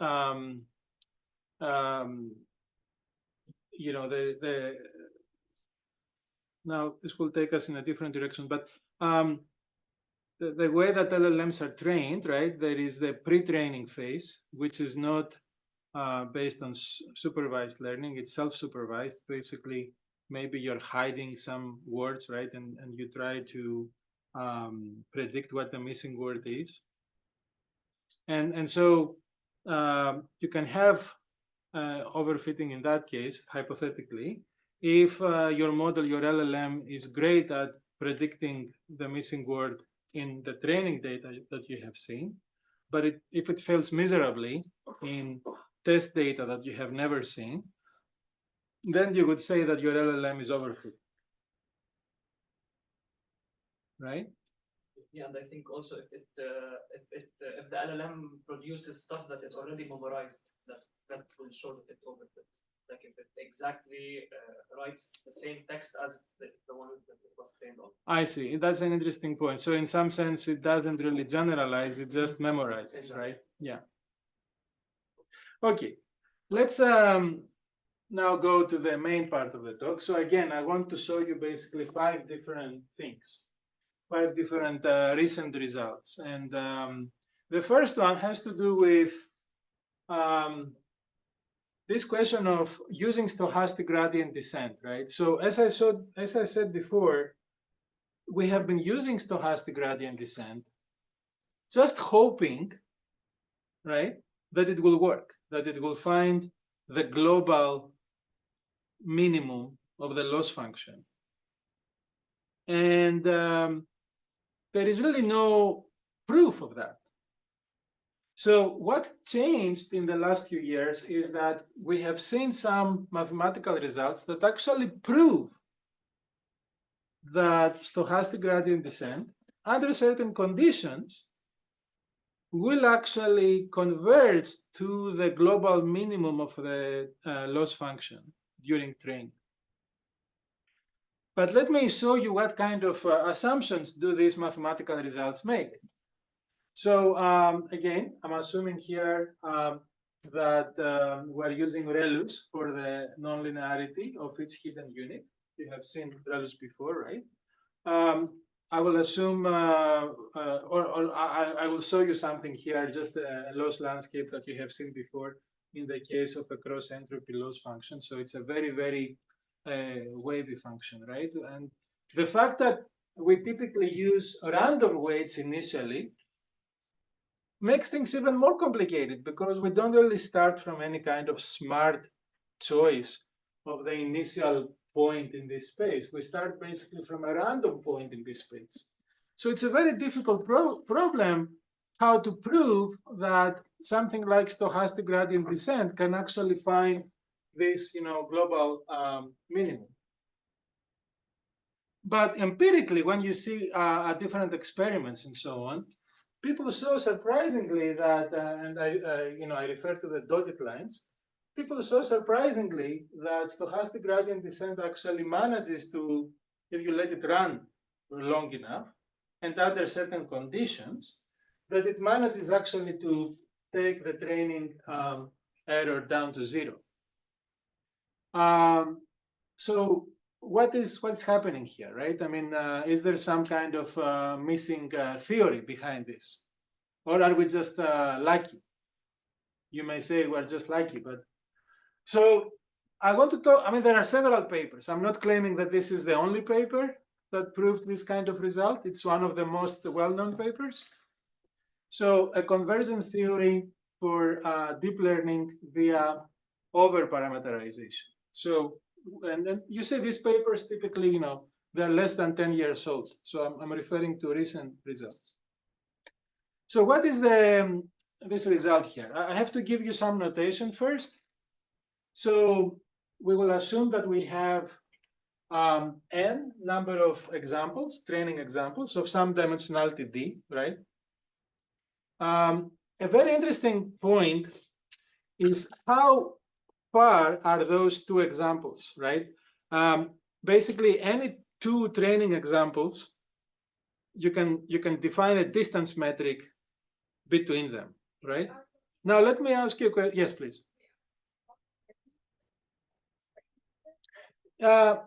Yeah, I mean, you know, you can, this is a little bit more abstract than that, right? You can think about distance between the training examples, even at the, not at the some embedding level, but even at the input level, right? Think about like Euclidean distance between images. But let me ask you a question without showing you any theory yet. What would make it harder for a training algorithm if that delta, right, the minimum density, the minimum distance between any two training examples, the minimum distance between any two training examples, do you think that the training algorithm will find it more difficult or less difficult as delta decreases? As the minimum distance between examples decreases. It depends on the level of this. Right, but what would be the worst case scenario? That Each other and they have different. Right. So exactly, you have the right intuition, right? If these examples are very close together, but they have different labels, one is a cat, the other is a dog, that makes it much harder for the training algorithm. So this is why you see delta over there. You will see that delta actually plays a very significant role in this theorem. Okay, that's what I'm trying to say here. So we have n, we have delta. M is the number of hidden units. So this kind of represents how complex our model is based on the number of units. We're assuming a number of layers. Here we're assuming essentially that the architecture is a fully connected MLP. And the result that I will show you is for a loss function which is L2 regression. So I accept, you know, this is a very special case. There are other papers that generalize this to other loss functions. A little bit of notation, you know what, you know, big omega is, big theta is, right? Polynomial functions. Okay. So now we are ready to look at the theorem.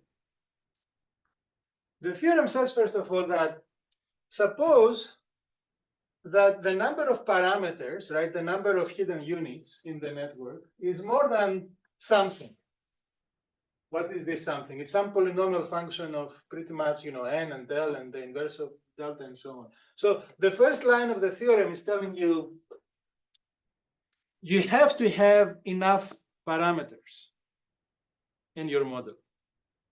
So if this is true, if this inequality is true, then starting from a random initialization, you can start anywhere you want. And with some probability, which is at least 1 minus e to something, we will talk about this, right? All of these results, of course, are probabilistic. They are not hard guarantees, right? But with some large probability, basically, gradient descent, if you do gradient descent with a certain learning rate, so a learning rate here, I represent it as eta, right? I will tell you what this means. If you do gradient descent with this learning rate, then you will find a training loss that is bounded above by epsilon in a certain number of iterations, because gradient descent, of course, is an iterative algorithm. So this theorem, let's try to understand it, right? It basically says, as long as you have enough parameters, so as long as m is larger than something, and you're doing gradient descent, even from a random initialization, with a very large probability, close to 1, you will find a training loss, you will reduce your training loss below any epsilon you want. You can make your epsilon as close to 0 as you like. Right? So it upper bounds the training loss. As long as you wait, you do enough iterations, as long as you wait long enough. So it's a theorem that proves that gradient descent actually works, of course, under certain conditions. What is the number one condition? The number one condition is that your model has to be enough parameterized, sufficiently parameterized, with enough parameters, right? That's why empirically in the engineering world, if you talk to people from OpenAI and so on, they will tell you just push as many parameters as possible, right? It's going to help with your convergence to, with your learning convergence. It's not, you're right. The second thing is, let's look at what this is telling us, right? So of course, epsilon is how close to 0 we want to be. And it's telling us how many iterations we will need in order to get below epsilon.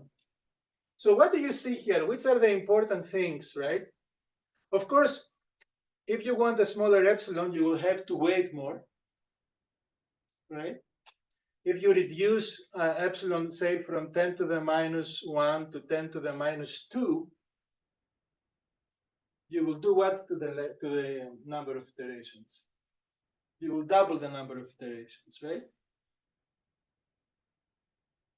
And why is delta important? Remember, we were talking about how close the training examples are. The closer the training examples are, if they have a different label, you will have to basically increase the number of iterations needed. So this is why it's really important in your data set, if you have these examples that they basically have different labels, even though they're basically next to each other. And what else do you see in this theorem that may be interesting?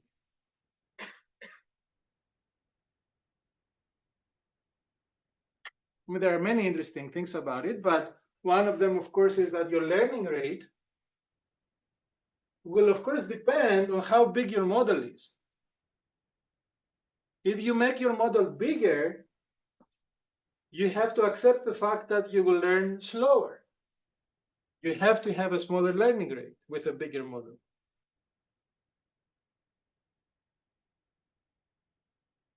Is it at least, I mean, of course, I'm not showing you the proof, but is it clear in terms of what this theorem actually says? This is the probability at least something. So what we mean by random initialization with this probability? I don't really. Oh, no. There is a comma here, right? So basically, the way to read this is that this result will hold even with a random initialization of the weights, but it will not hold like deterministically. It will hold, the whole result will hold with a probability that is at least this much, right? And of course, what's happening here is that you have this exponent of log square m. M is again the number of parameters. So again, the number of parameters and how big your model is will affect to some extent, even though, yeah, it will affect how certain you can be about this result, right? Yeah. So, do you make any assumptions on the input? So these endpoints in the dimensions are they normalized? Because I could potentially scale them and increase the minimum distance.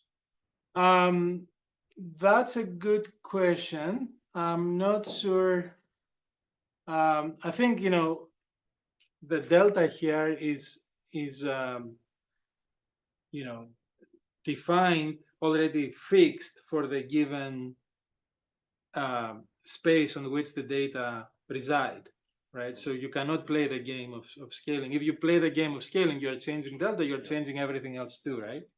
Okay, so essentially you assume that yeah, somehow fixed. Fixed data, they are located wherever they want to be located. And then given their location, you can go and measure delta. Sorry, not delta. Yeah, delta. Yeah. Mhm.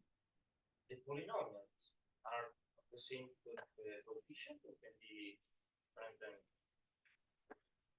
Different coefficients. I mean, you're saying that whether this polynomial, sorry. huh? Exponent.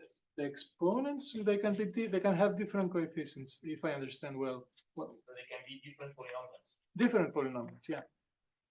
Yeah. I don't quite get why this inversely says in the learning rate. So if the model is smaller, we can increase the learning rate. If the model is smaller m, right? We increase the. We can have a larger learning rate and still convert to that training loss below epsilon in that number of iterations. Related to complexity because it's simpler. Yeah, I mean, so in some sense, if you fix this part, the number of iterations that you can have, okay, then for a larger model, you will need to have a smaller learning rate. Okay. Yeah. So I don't know. I mean, I found this result when I first saw it like very satisfactory because, you know, again, for a long time people were saying stochastic gradient descent works just because we're lucky and we don't know if it works and blah blah blah. And actually, this kind of gives you at least some comfort, right? Theoretical comfort that, you know, maybe it works for some very good reasons. Huh? This is a proven theory, not interpreted. This is a theorem that is proven, yeah. Yeah. Of course, it is proven, you know, in the special case of L2 regression, and there are some generalizations of this theorem. Okay. I think this was the first thing I wanted to talk to you about. So the first thing was about training, right? And not about generalization. It was strictly about what happens while you're learning. The second thing I want to tell you is related to the question of overfitting and how well can you generalize. Okay, so remember I was telling you about what we learned when we were kids, right? That if your model is too big, it will overfit. But some people did experiments exactly of that type, where they would take, for example, an architecture like ResNet 18, and they would make it bigger and bigger in terms of the width. So they would increase the number of parameters in the model by making the layers wider. So you move down, you know, the x-axis like that. And they would plot in these experiments for different tasks, like with ImageNet and so on. They would plot the training error, which is the dashed line. No surprise there. The training error goes to 0, as you would expect. But the test loss, the test error, sorry, has this very peculiar trend. It starts, what did I do? It starts by decreasing, as you would expect, as your model becomes, you know, it has more capacity, right, to learn. Then you have this regime, which is sometimes called the critical regime, where you start seeing some trends of overfitting. And usually when people would study these things, they would stop here. They would not ask what happens if I keep going. But when you actually keep going, the test error starts decreasing again, and typically it decreases to become less than what it was here. Isn't this very surprising? Right? So people would see these results and they would come up with all kinds of hypotheses why this may be happening. And some people were saying, no, this is all wrong. You know, the experiments are wrong. And then some, again, very influential papers got published. This one was published at PNAS, actually, again, 2019. So all of these are recent results. Reconciling modern machine learning practice and the classical bias variance trade-off. So the classical bias variance trade-off, as you know, it basically says if you have if you don't have enough parameters in your model, you will have large bias. If you have too many parameters, you will have low bias but high variance. So you have to basically think of these two things as a trade-off. Right? This is the classical view. So what does this paper actually prove? So again, let's look at only one of the theorems in the paper. It basically says, suppose that I have a training data set of n training examples, x1, y1, you know, the input and the output, up to xn, yn, okay, and they are sampled independently.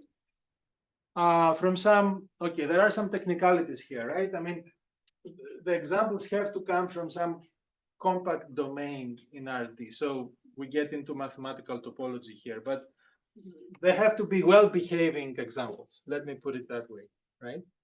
If you start choosing examples in a very adversarial way, maybe this will not work. And so basically, we're assuming here that there is some target function. I think of this as the ground truth, right? H star. This is the function that ideally you would like to learn. And of course, H star belongs in some set of possible hypotheses, as we were discussing before. Okay. Now, suppose that we have a model, some neural network or whatever else, doesn't matter, that corresponds essentially to a specific hypothesis H. So again, H star is the ground truth. H is the hypothesis that our model learns.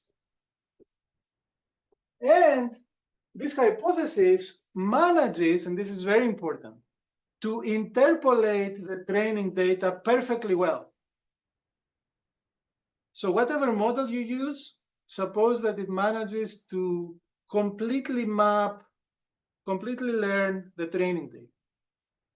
Then the following theorem bounds the error of H in approximating H star. So this is what we try to do, right? We're trying to approximate H star using our model. And what does the theorem say? That basically there exists some constants, okay, such that for any interpolating function H, and you know it's interpolating in the sense that for if I give you the xi of training input, you give me exactly the training output. So with high probability, the maximum difference between the ground truth and what your model predicts is bounded by a certain function. Okay, I have a constant here, I have an exponential, which we will discuss. What is this thing?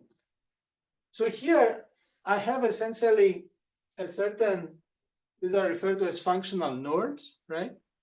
That measures essentially the smoothness of this function H, right? So how smooth is, first of all, the function H star within this, you know, set of possible functions, and how smooth is the function H.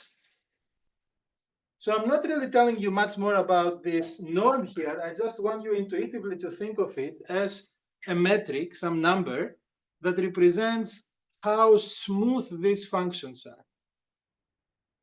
functions that move like this are not smooth, functions that move like this are smooth. Right? So what is this theorem basically telling us? That there is an upper bound, right, for the error, the generalization error, the error between what the correct value should be for x versus what your model says. This error you can make it as small as you want. But what really determines, of course, the number of examples, is one big factor that determines how big this bound is. But other than the number of examples, what really determines this bound, whether it will be very small or very big, is how smooth is the function that your model learns.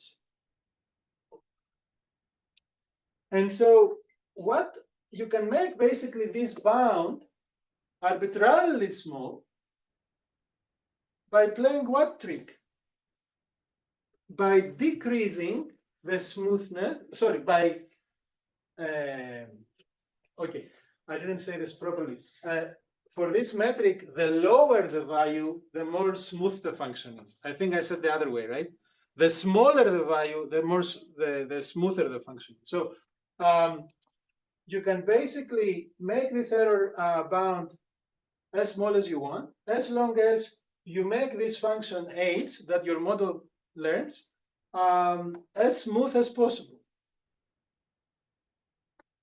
And in the class of functions, especially that neural networks learn, I mean, the nice thing with neural networks, as you know, they're extremely expressive, right? If you give them enough parameters, they can capture any nonlinear function you like, if you give them enough parameters. So if you basically give to the model enough parameters, don't worry about overfitting. It will not overfit. As long as the model can still interpolate the examples perfectly well, and as long as the more parameters you give, the smoother you make the learning function, this error bound will be going down without ever increasing due to overfitting. I have a couple of visualizations of that.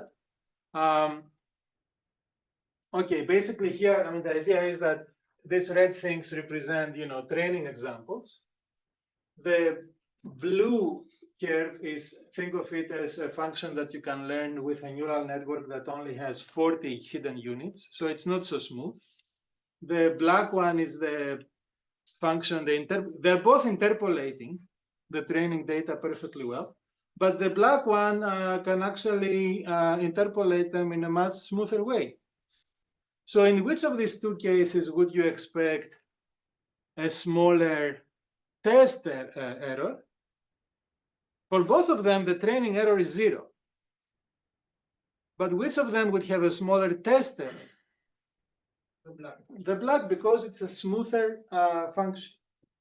And I mean, this is a more extreme example where suppose that you try to learn how to distinguish the blue dots from the orange dots, right? And I give you some training examples, which are shown in circles. These are the training examples. And I mean, what this visualization is trying to tell you is that if I have a model that is expressive enough, right? So it has enough parameters basically to perfectly interpolate all the training examples without any exceptions.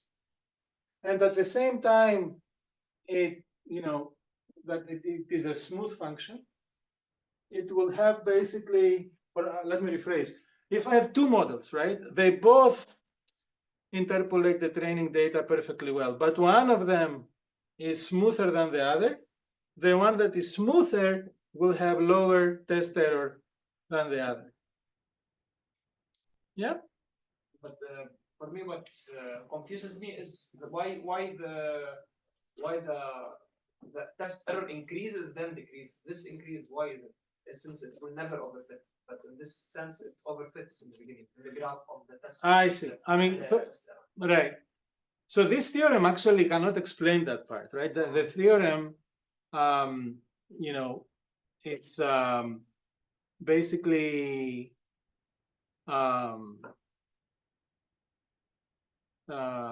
right. So how to answer this question? The theorem is basically telling you that if you have more and more parameters, and still you interpolate the training data, and still the smoothness, you know, of the function increases, you will have a smaller test error. Why this thing here increases for that particular in that particular regime? I mean, would not be something that the theorem can explain. I mean, in some sense,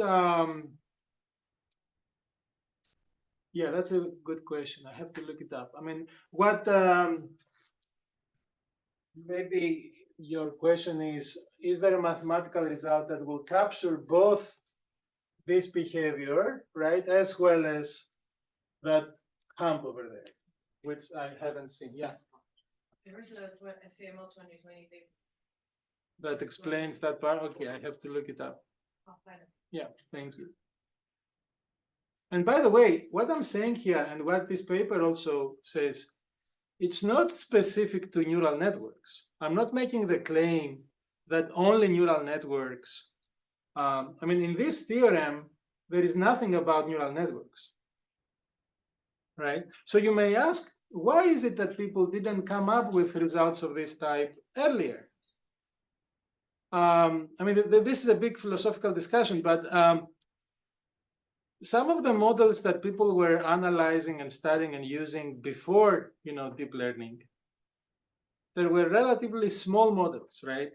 And you know, you wouldn't really investigate very deeply what's happening, like in this regime of over-parameterization. So typically in those earlier studies, results from learning theory and so on, I mean, you would work with models that are relatively smaller in size.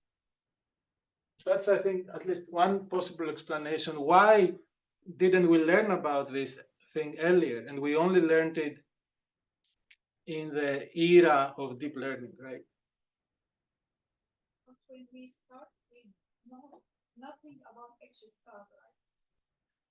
The equation, we don't know if it's smooth or not, right? So when we do that after the first iteration, we apply this.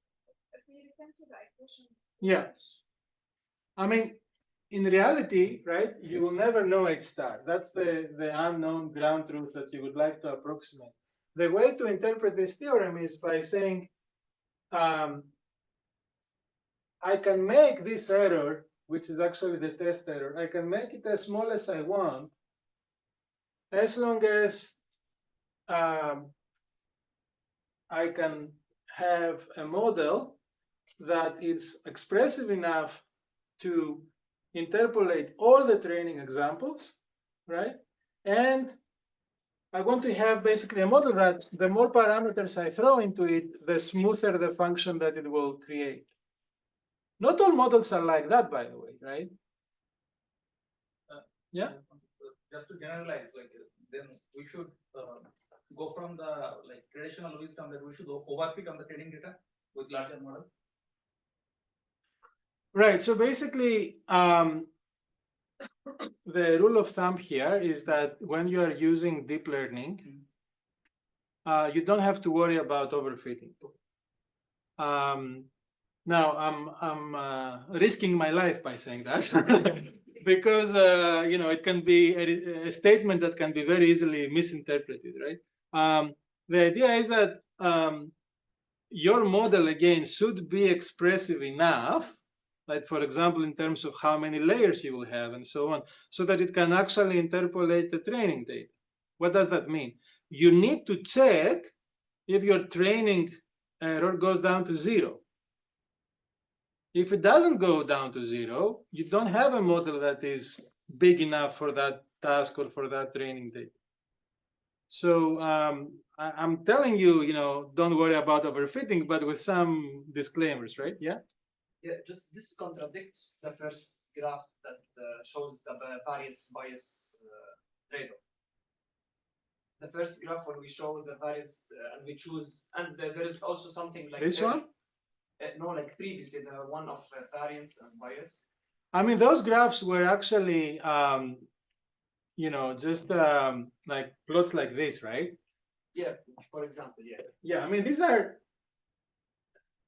cartoon pictures. I mean, first of all, these three. Sorry, not this. It's the one where, like here, yeah, the one with the variance and bias trade-off. Right. So basically, we're taking when the training error is least and the test error is least. But this theorem is saying that it may decrease later. Yes. So even there is a method early stopping that we use sometimes. This theorem says that the early stopping is not good then, in a way.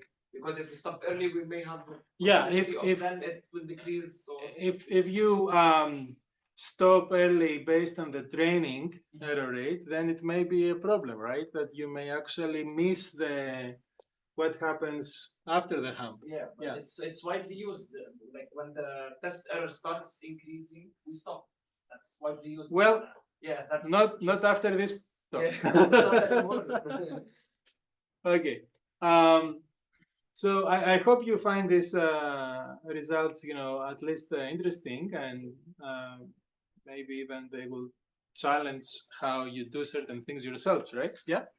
Just is loss function equal to 0 in need. So for example, in the example when we have only polynomials equal to, here we always have noise.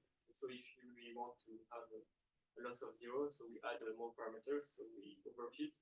And with this, is targeting 0 loss is always a good thing or not?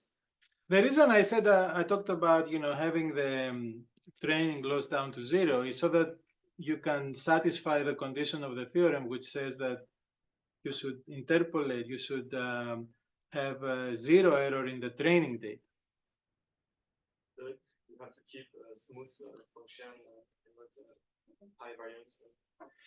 That's the thing with, especially with neural networks, right? I mean, the more you increase the number of parameters, the smoother will become the resulting set of functions that the neural network can capture. Right? Okay, let's move on. Just quickly on the follow-up paper on ASEAN alternative, I think is quite nice, is being able to quantify the peak curve of the variance, and being able to correlate that with the label noise in the test data. Say this again. I'm kind of slow after a second. So because these variants are very much based on the known distribution. Right. But in a test, often you could have data that the distribution are unknown, out of distribution, or they could be label noise. Right. So these the peak bell curve of the variance can be quantified and correlated with the label noise in the test. Interesting. Which I find is an interesting follow-up of that. It would be nice if you can give us like at least the title of the paper so that I will send you. It's called Rethinking Bias Variance Trade-off for Generalization of Neural Networks. Okay, excellent. And it sounds like that paper is follow-up to. Yes, exactly. Yeah. Was there another question for this stuff? Yes, please. Based on the diagram or the graph that you showed, instead of training a network with the 0 training error, would we not follow the test, the validation error curve, and say, okay, after we get the minima, and when it starts increasing again, there would be a peak, and after that it would start decreasing. That's when you stop that, use that as a train network and stop training the entire network for training as well. I mean, if I understand well, it may be hard. Yeah. It may be hard to stop here in the sense that the more you increase the number of parameters, the more it will be decreasing. I mean, theoretically speaking, this is not going to become constant. It keeps decreasing. Now, of course, we get into practical questions of whether at some point, it decreases very, very slowly. But which is what comes from the previous theorem that we talked about. If M is high, number of parameters is high, smoothness will be higher, but then learning rate has to be slower. And there's more number of iterations are required to get to a lower error. Now, but let me interrupt just to make sure. The previous theorem that I showed you was strictly talking about training, not about testing. This one is all about generalization error and testing. So the two theorems, the two papers I showed you so far, one has to do with the training part, the other has to do with the generalization question. The first paper has to do with whether stochastic gradient descent will actually give you a training error of 0. The second paper has to do with what will be the generalization error if I keep increasing the number of parameters. It's two different questions completely, right? Yeah. Just one clarification on that since you are talking about. If you said the learning rate has to be low, it would be low if the number of parameters is high because the network will train slowly. In traditional machine learning sense, what we learned is, okay, initially the learning rate can be high so that we move quickly towards the minimum. And when we are near the minimum, we have to make the learning rate increase so that we don't jump around it. Right. In this case, you're saying if the network is big, then one number of parameters, we still have to, from the beginning itself, we have to keep the learning rate low. Is it because the gradients are too chaotic, or is it just, why is that the case? I mean, intuitively, I understand from the theorem it says so. Right. I mean, we have to be careful when we, apply theorems into engineering, right? So the theorem doesn't really tell you that you should keep the learning rate fixed. The theorem is just that it applies when the learning rate is fixed. Of course, it makes a lot of sense, to start with a higher learning rate and then to gradually decrease it. But the theorem is, just giving you a theoretical result that basically says gradient descent works, provably, if you have enough parameters. I mean, that's the practical usefulness of the theorem. It's not telling you how you should do your learning rate optimizations, right? Okay, let me show you the third one, which is also fun. And maybe we will not have time for much more than that, but it's okay. So the third one is related with a question of depth and width, right? I always get this question when people would tell me, I'm using neural networks, right? My question always was, how do you know that you have enough layers? How do you know that your layers are wide enough? How do you choose these things, right? Width, depth, I mean, is there a theory behind this? Is there a formula? Anything? And of course, the answer was no. We just do it based on trial and error. So actually, it turns out that there is a rich history here of results about how wide neural networks, right, have certain properties. So back in the late 80s, there were results based on approximation theory. So there is a field of mathematics here that asks the question, how can you approximate any function, right? Which are the mathematical tools and the mathematical results that basically describe how well we can approximate any function that somebody gives us, right? So back in those days, people proved that a neural network, even with a single hidden layer, can approximate pretty much any function you want, as long as the network is wide enough. Okay, so let me just show you the actual theorem. It basically says if the nonlinearity sigma here is a sigmoid function, a continuous sigmoidal function, right? Then pretty much for any function f, okay, there are some technicalities here that, this function f has to come from some compact, dense space. I mean, if you are a mathematician, you really care about these things. But for now, let's just say that as long as f is any well-behaving function, right, you can approximate it within any epsilon you want,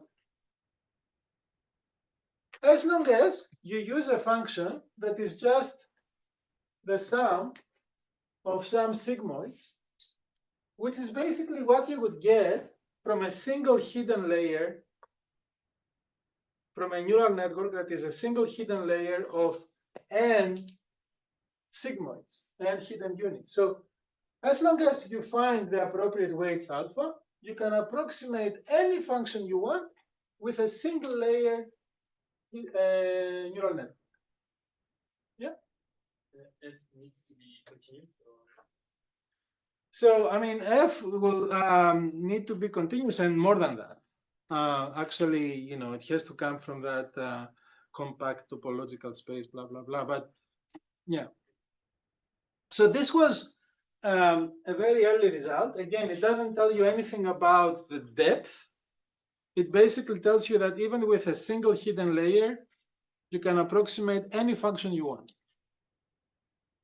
for sigmoids.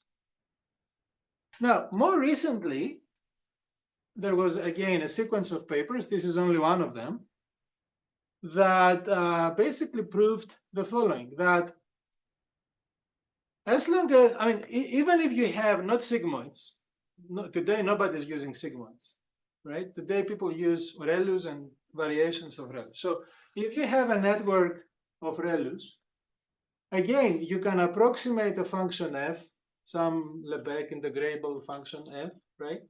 Within any epsilon you like, as long as you use a neural network that has a specific, that has at least a specific width and at least a specific depth, right? So the width basically has to be, I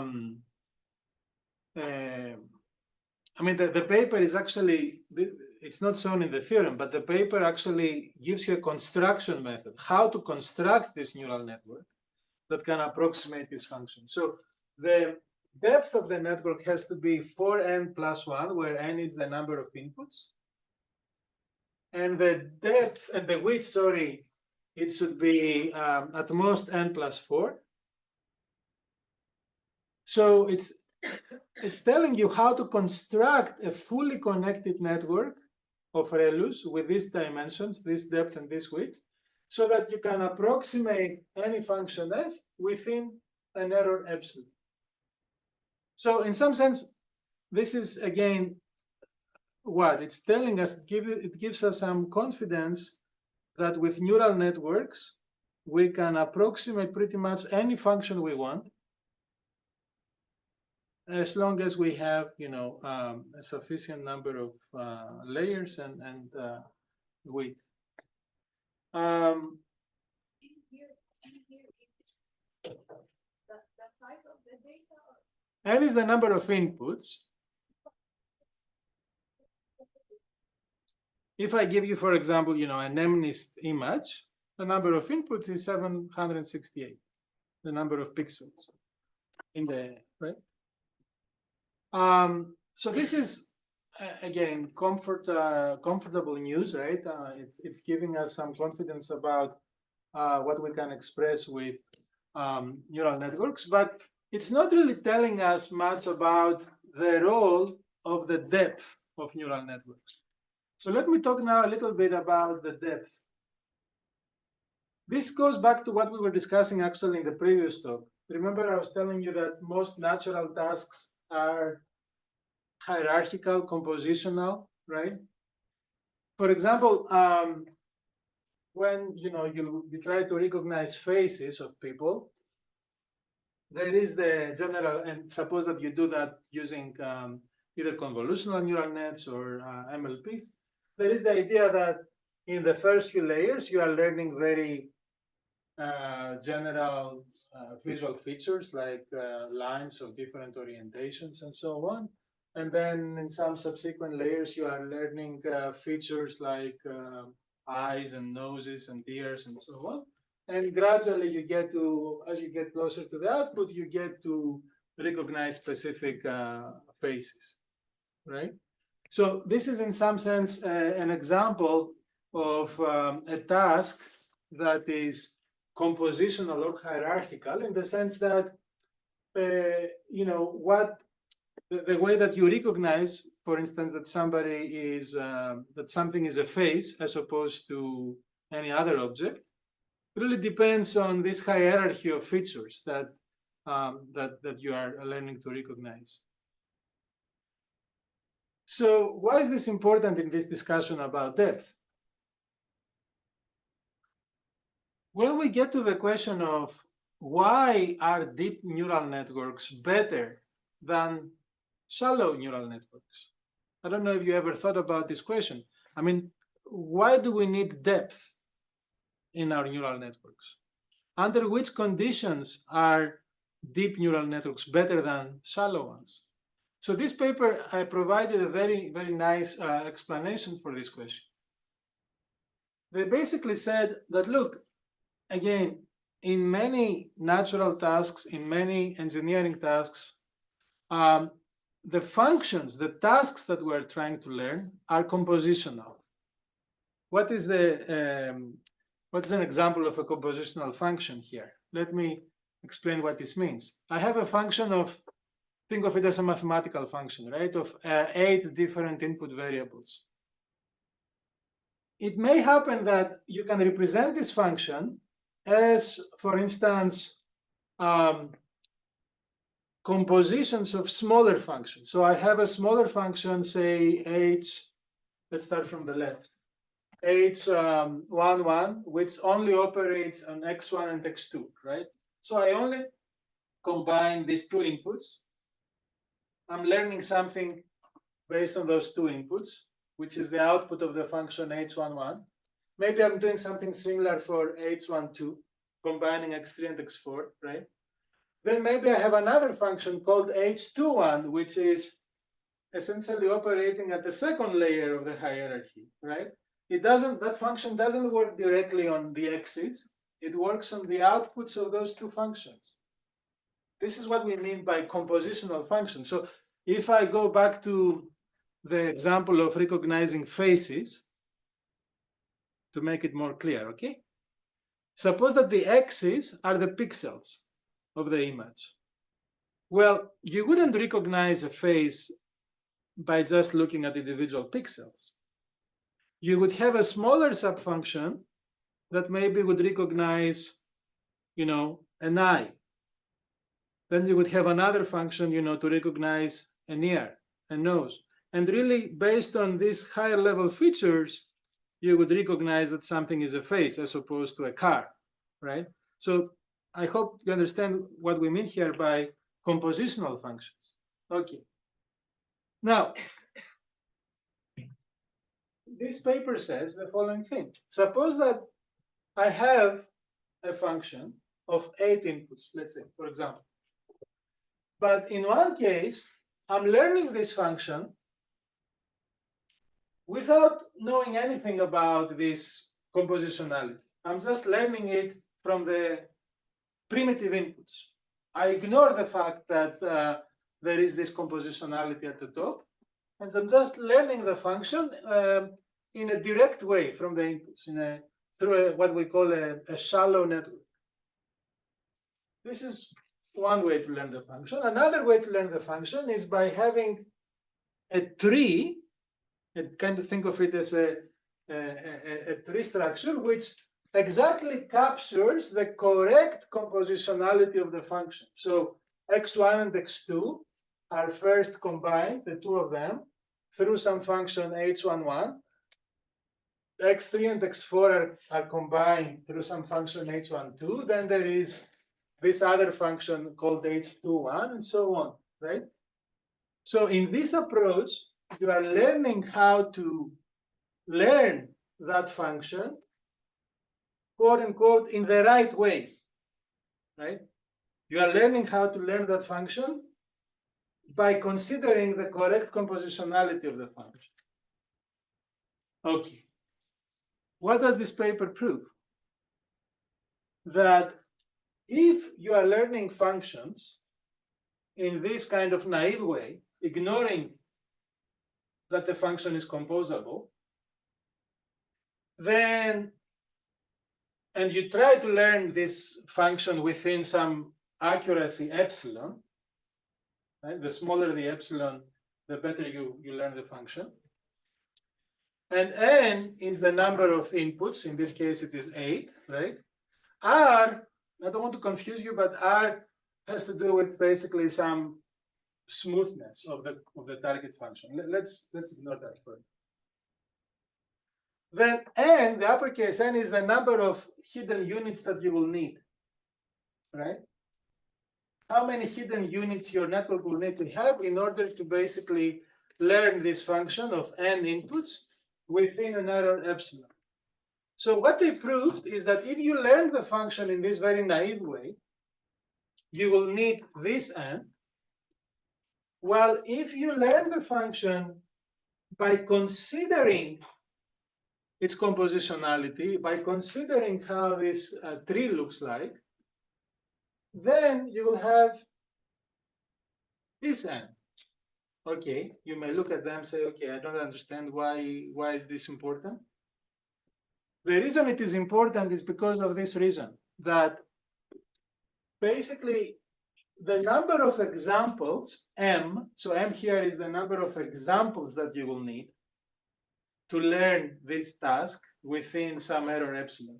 The number of examples that you will need if you use a deep neural network, a deep model, I'm sorry, like the model that I saw here, right? I'm saying that this is deep because it has multiple layers, right?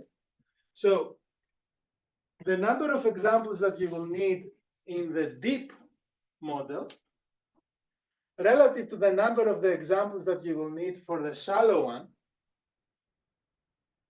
is approximately epsilon, that error bound, raised to the power n. N again is the number of variables. So what is this telling us? That, of course, epsilon would typically be much smaller than 1, right? Say 10 to the minus 3. So which of these two networks, the deep or the shallow one, will need more examples? The shallow, right? Think of that epsilon as 10 to the minus 3 raised to the power n, right? So we're talking actually about exponentially more examples. So what basically the theorem says is that, what the theorem says is that for compositional functions, and if the functional hierarchy is captured by the deep network, then a shallow network would need an exponentially larger number of examples than the corresponding deep network to achieve the same generalization error epsilon. So that's why we're using deep networks. Maybe we don't really think about it this way, but this is like the theoretical justification of it. A deep neural network, it's not that it can do something that a shallow neural network cannot do. Theoretically speaking, even if you have a single hidden layer, you can learn anything as long as the network is wide enough, theoretically speaking.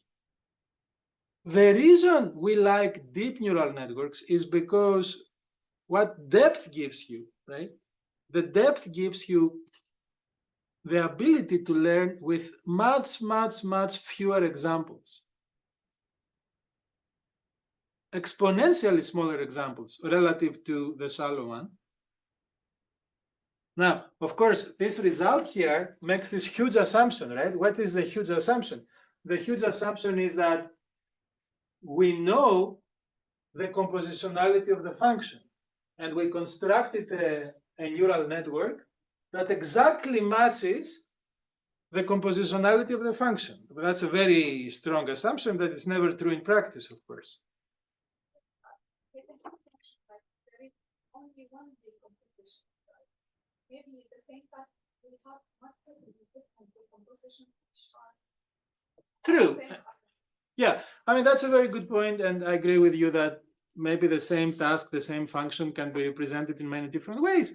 This paper is telling you as long as you have one of them, you don't have to capture all of them, but as long as you have one of them, if your network, if your model can capture the compositionality of the function, then you can learn that function with an exponentially lower number of examples than if you just try to learn it naively, ignoring that this is a compositional hierarchical thing.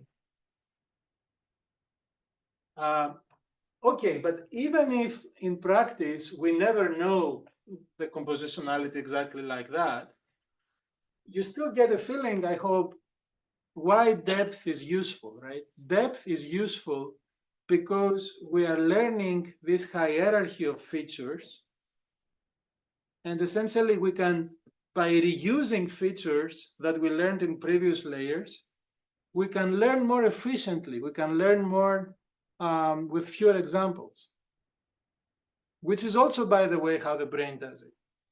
The brain, I mean, if you look at the visual system, it's also hierarchical. It's also layer after layer of learning increasingly more complex features.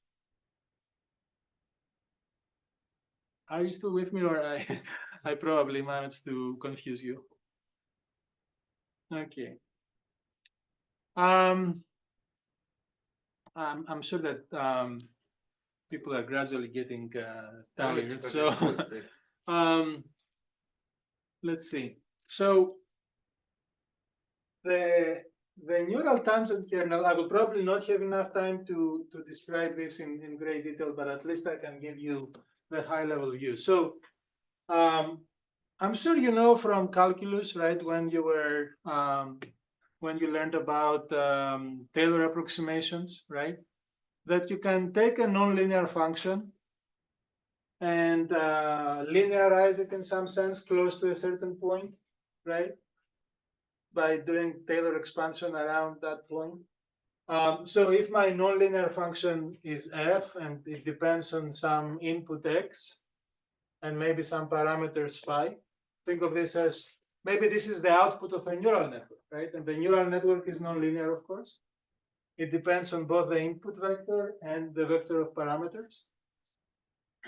So the idea of doing this kind of linearizations is that maybe if I know the value of the function at this specific point, where the parameter is phi 0, phi naught, then I can approximate what's happening around that point, right? If I basically take the derivative of the function with respect to the parameters, and as long as I'm still close, I'm still near the point phi 0, right? This is very basic stuff about Taylor approximations and linearizations and so on. So the notion of the neural tangent kernel is what? It's basically that even though a neural network is a beast of nonlinearity, right? That maybe under certain assumptions, I can approximate how it behaves through this kind of linearization assumption. And the actual paper that did this was published a few years ago by these people. Now, I don't know in how much detail I should get. The neural tangent kernel, right? Essentially, I want you to think about it as a matrix, right? That is defined for two different inputs.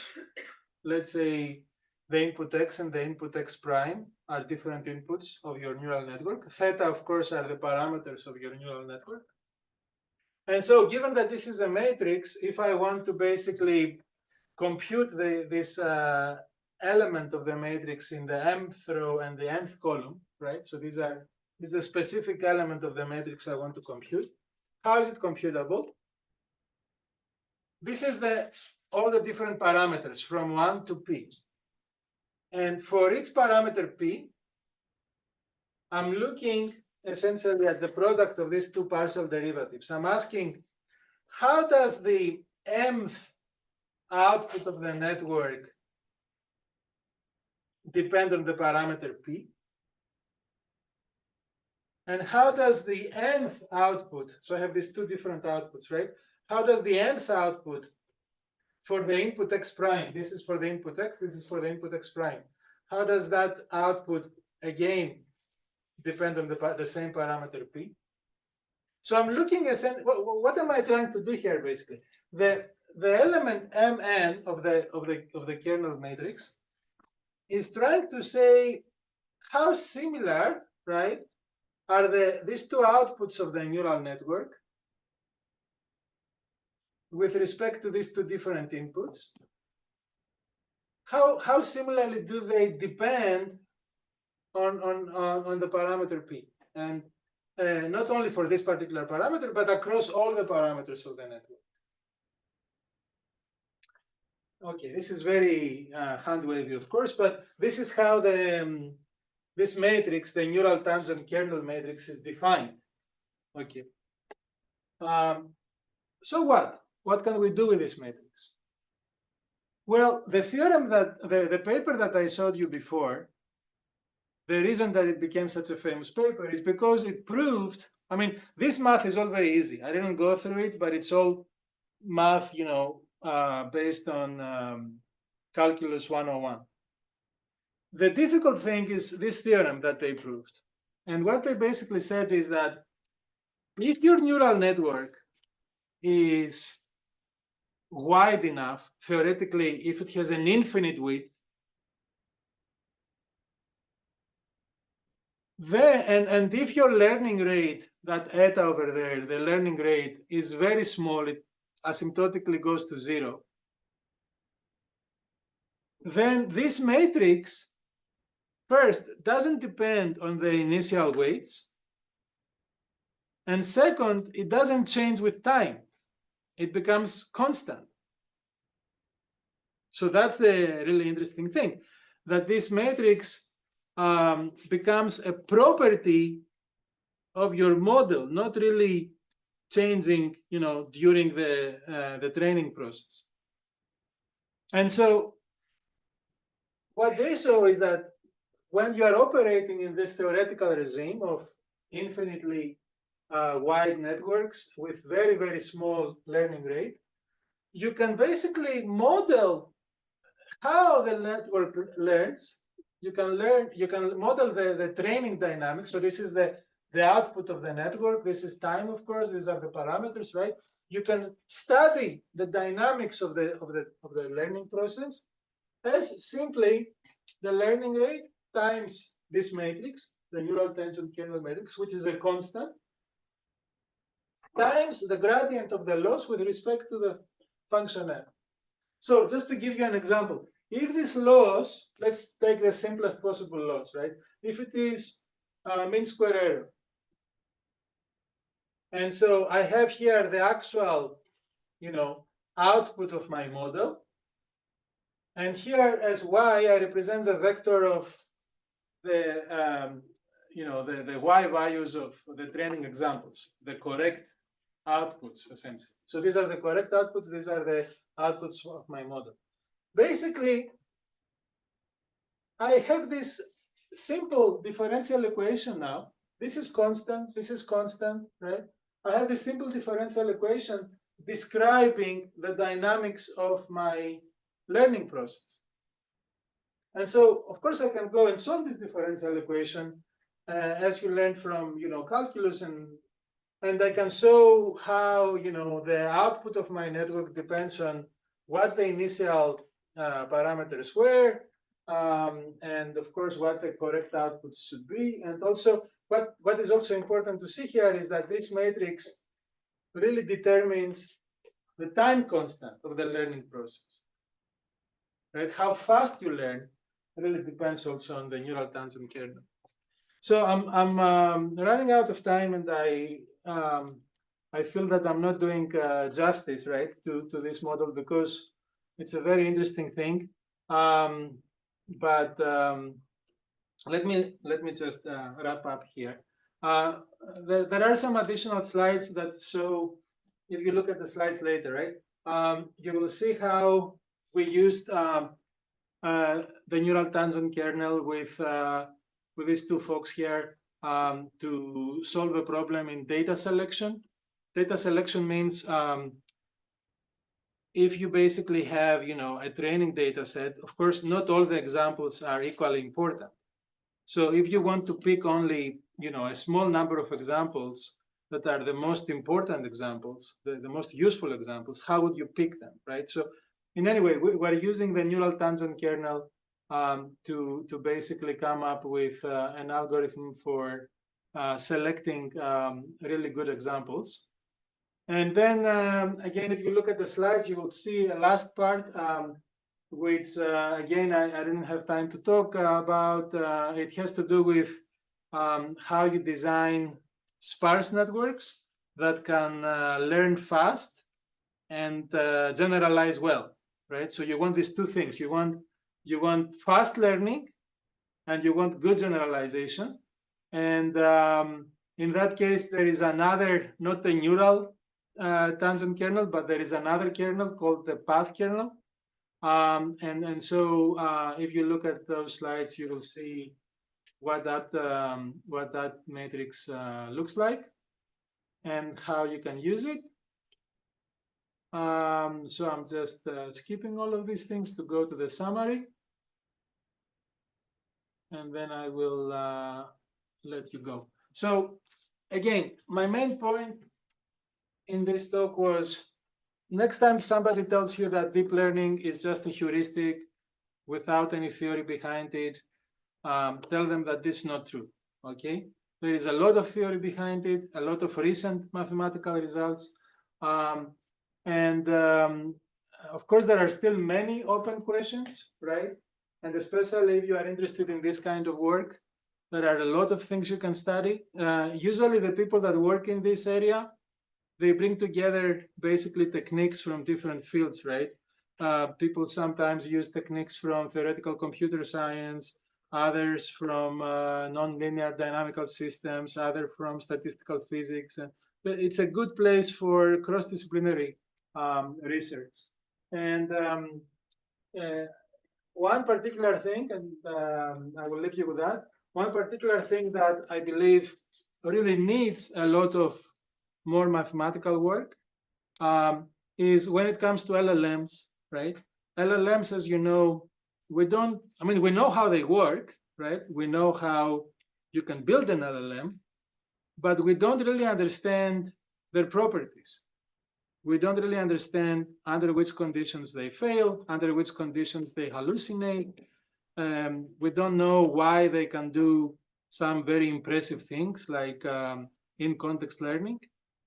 So there is a lot of need for more mathematical work in trying to understand LLMs and explain them. And I will just leave you with that. Thank you again very much for your time today and for your very, very interesting questions.